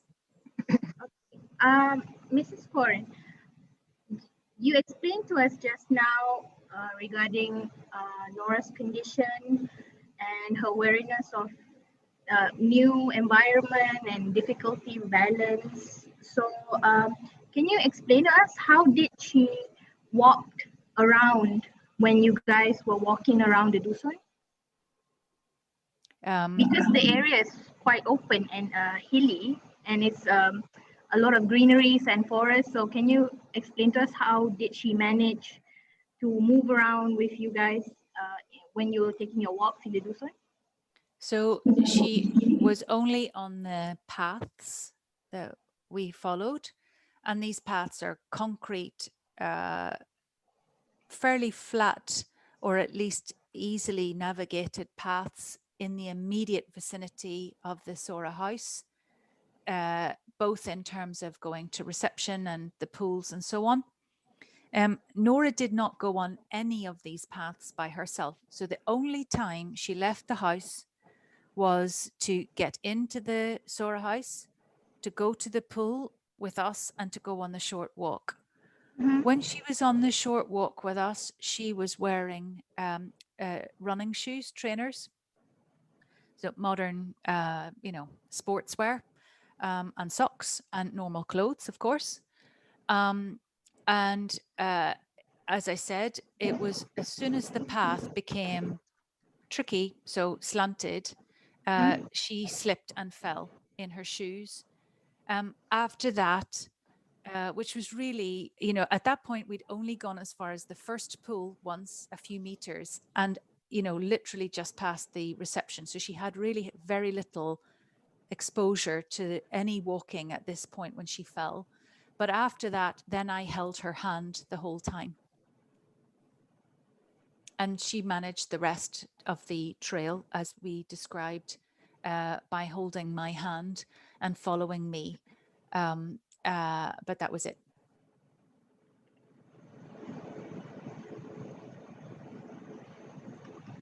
All right. Considering her difficulties and also the possibility that she's jet lagged and she might not be able to sleep very well, was it okay for her to sleep alone without adult supervision she slept with her younger siblings without adult supervision in the mezzanine area. Was that absolutely fine? Would you consider that okay? Yes, absolutely. Why would it not be fine? Nora slept in a room with her sister all her life. They shared a bedroom, and that was what she always had.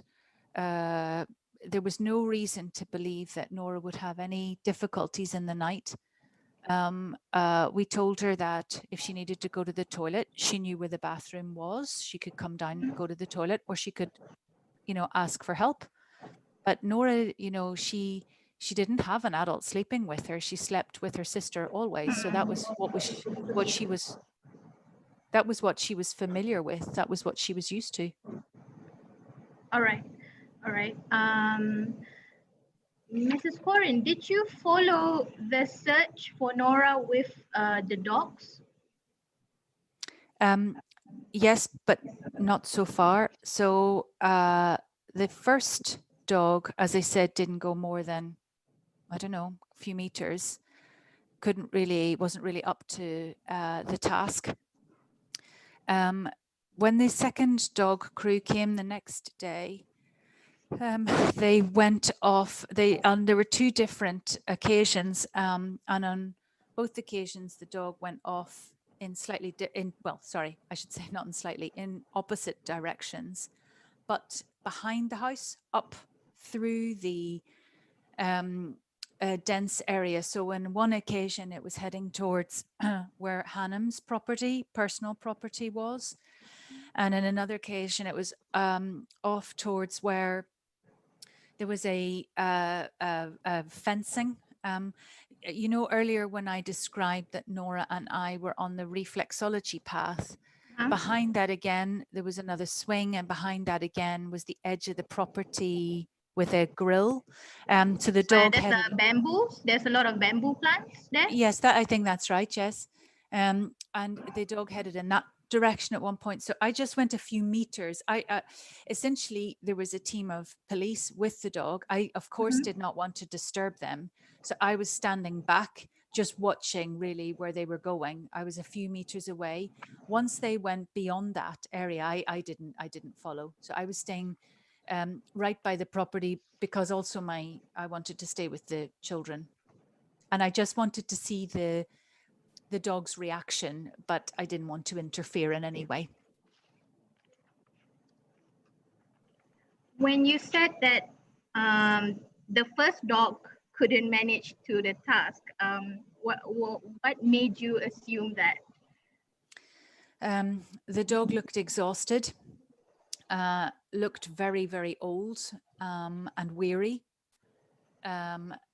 Didn't react in any way, is, you know, very sort of lackluster, head hanging down, not moving quickly, compared to the other dogs that arrived that, you know, were energetic and moving around as any dog would.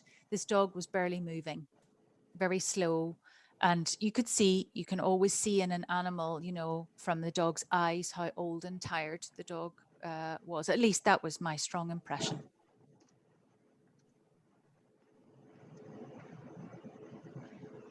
But you did not follow the dog all the way throughout the search, right? No, so I did not. Would you agree that regarding the dog, that's just your opinion, that the dog was not up to task? No, I wouldn't agree with that.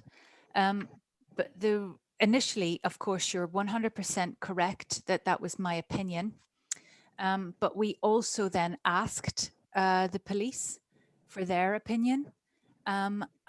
We gave them our impression, and we asked whether they believed this dog was fit for purpose, and they said no, probably not. We need to get other canine units. So they confirmed for us. We also asked a lot of questions about where the dogs had been, the trails they followed.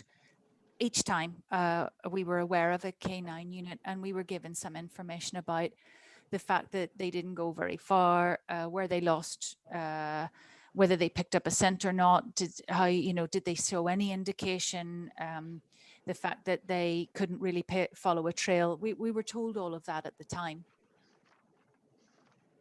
Right. So did the police arrive in the afternoon, soon after Hanim made a report about Nora's disappearance? It was a few hours after that. It took some time for them to arrive, but you're right, it was the afternoon. And did the other rescue agencies, such as the Fire and Rescue Department, arrive about the same time after you alerted that Nora was missing? No. The initial visit was by, if I remember well, a single police officer with his dog. He couldn't speak English. Around what time, Mrs. Quoirin? I would say mid-afternoon. Mm-hmm. And it wasn't until late afternoon that we had contact with anyone else. And it wasn't until nighttime then that officers like Maggie came, and I didn't greet those officers. My husband did, so he will have a better idea of the precise times that those people came. But yes, more officers came later that day.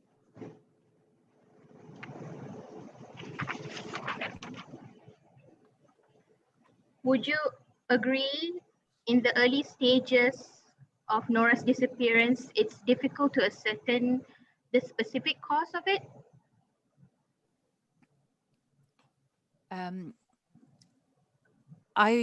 No. I think that there are clearly two possibilities that are immediately clear and required to be pursued at the moment she disappears. One is absolutely the theory that was prioritized, which is she could have got out of the chalet, and therefore search and rescue operations were needed.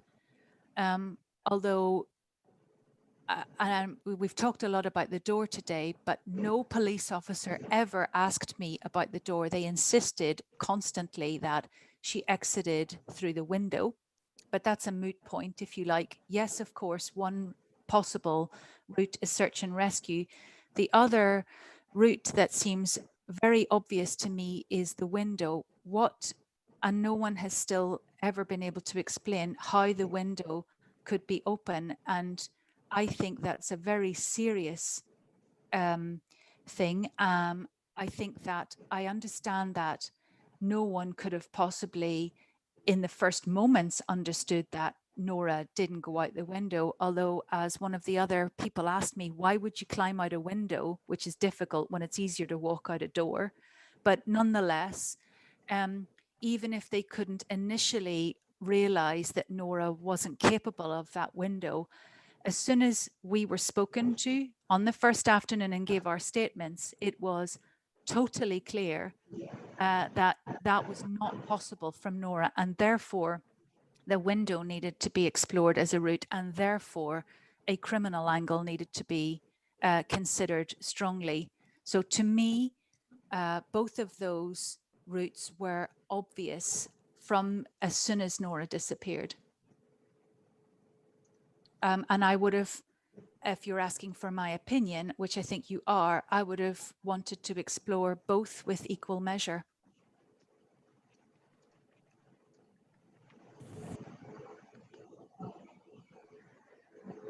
The door and the window. Yes.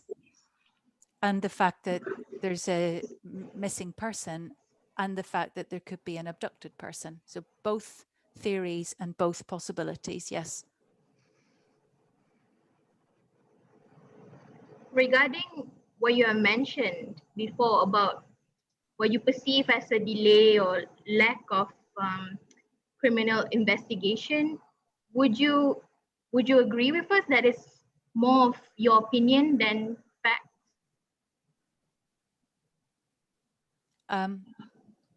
Everything is a question of opinion. No one had any facts to suggest that she'd walked out of the apartment of her own accord either. And no one can explain how Nora could have stayed within such a small radius without being found either. It's all a question of opinion. So I think, yeah, it's that's the job to figure out everything that's possible, and that's why we're here, isn't it? It's complicated. It's really complicated, and lots of things could happen, and we need to investigate them all. And of course, we're relying on opinion and a series of deductions and proof. And unfortunately, in this case, there's not a lot of proof that's easily ascertained, and there are certain elements of it were in fact lost.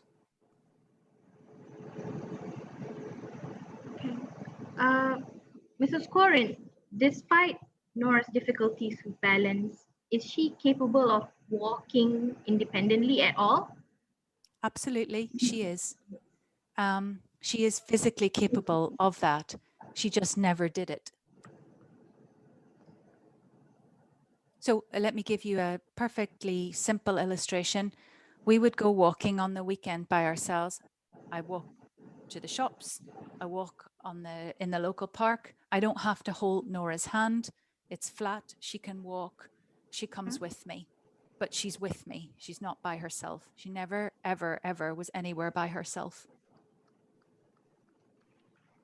Mrs. Quoirin, you did mention about you heard that there are cases of children abduction in Malaysia for ritual purposes. Can you elaborate where you might have heard about this?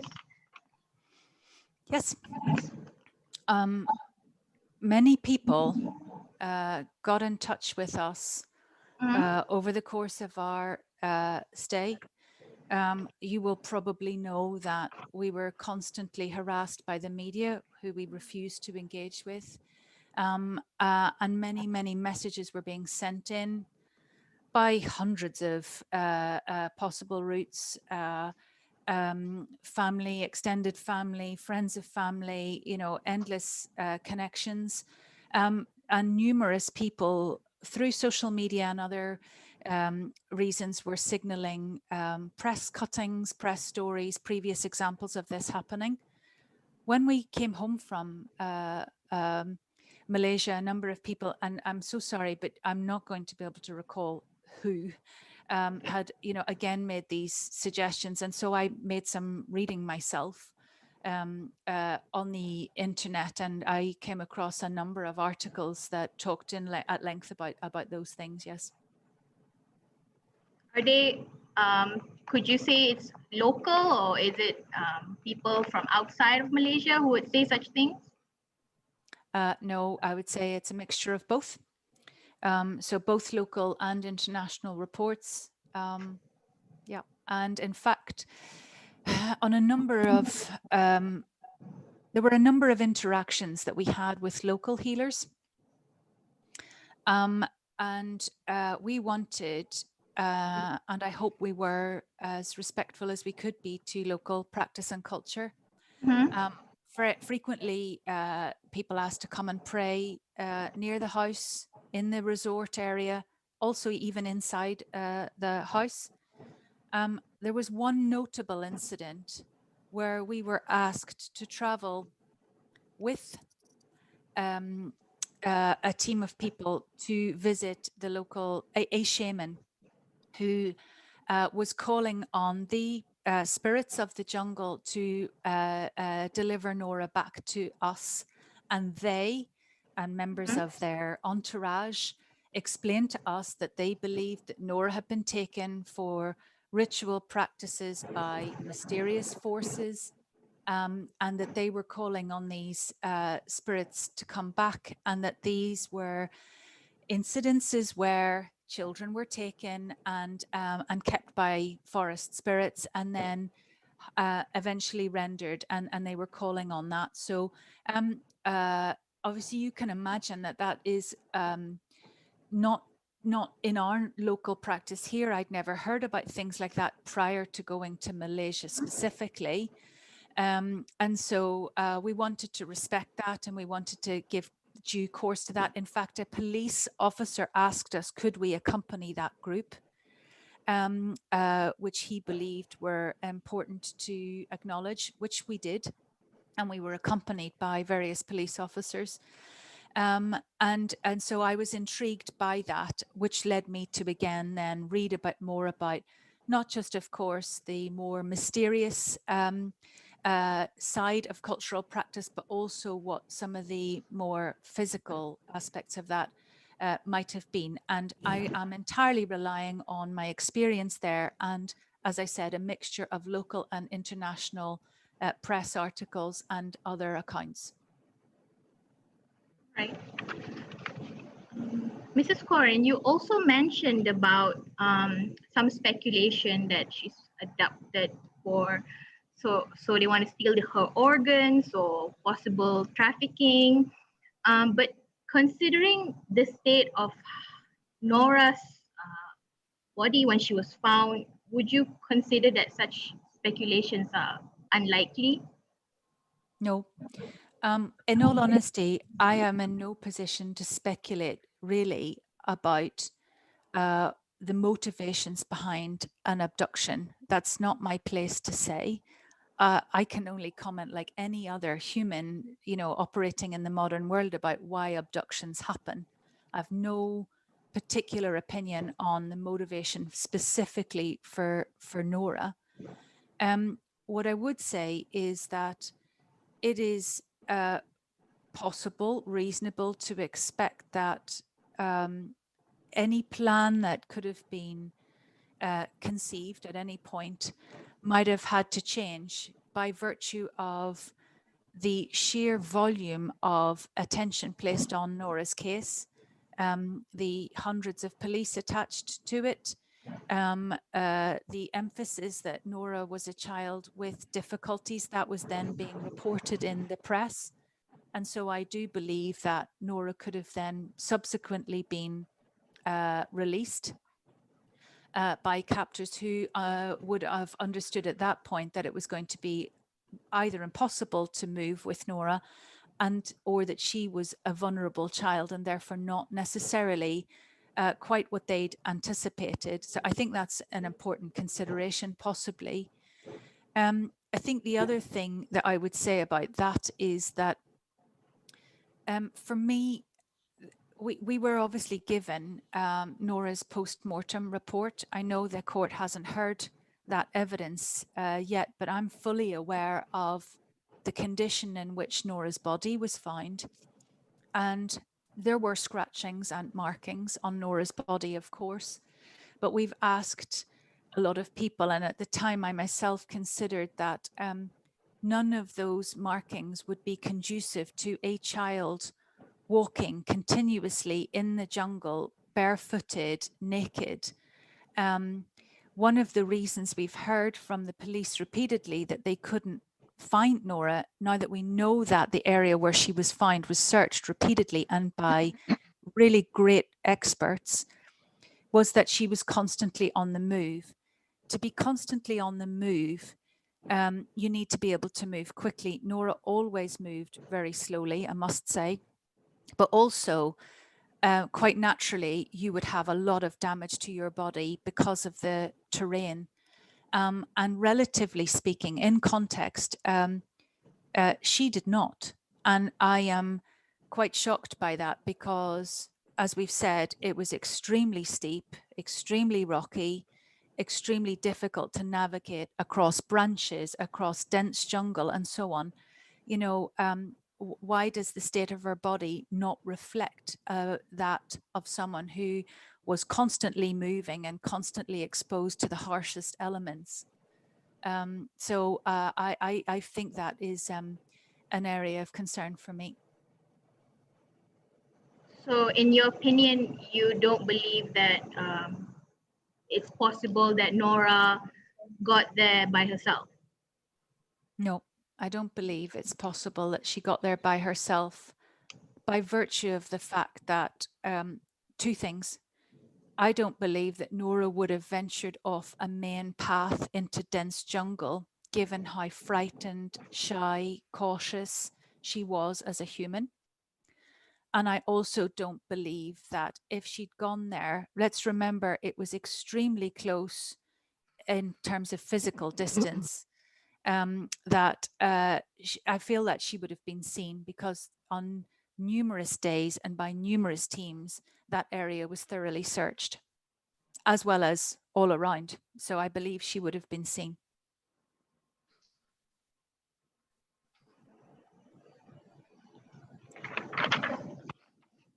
Oh, a moment.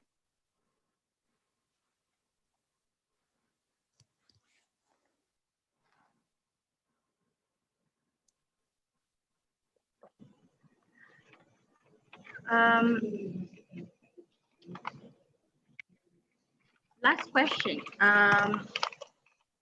But at the same time, all the speculation that she might have been abducted and it's not possible for her to get there is an opinion at the end of the day. It has to Would you be. agree?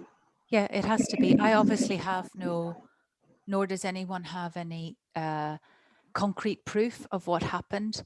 And we don't have any concrete proof for either theory, frankly. You know, at no point were Nora's footprints seen. We don't even see her footprints near where she was found. We don't even see evidence of human activity in the area where she was found, which was one of the testimonies we heard recently. So I believe that, yes, of course, it is absolutely, it can only be my opinion. One of the really, really difficult things about this case is there's been a lack of concrete evidence from the beginning for all of it. And I appreciate the extreme difficulty involved in navigating that. Right. Thank you, Mrs. Quoirin. That's all the questions I have for today, Puan. Coroner, thank you. Thank you.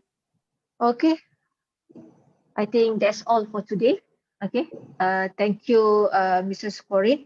Okay, Thank you for your time.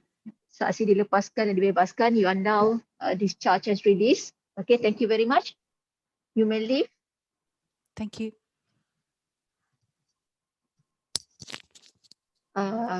Amirul, remove.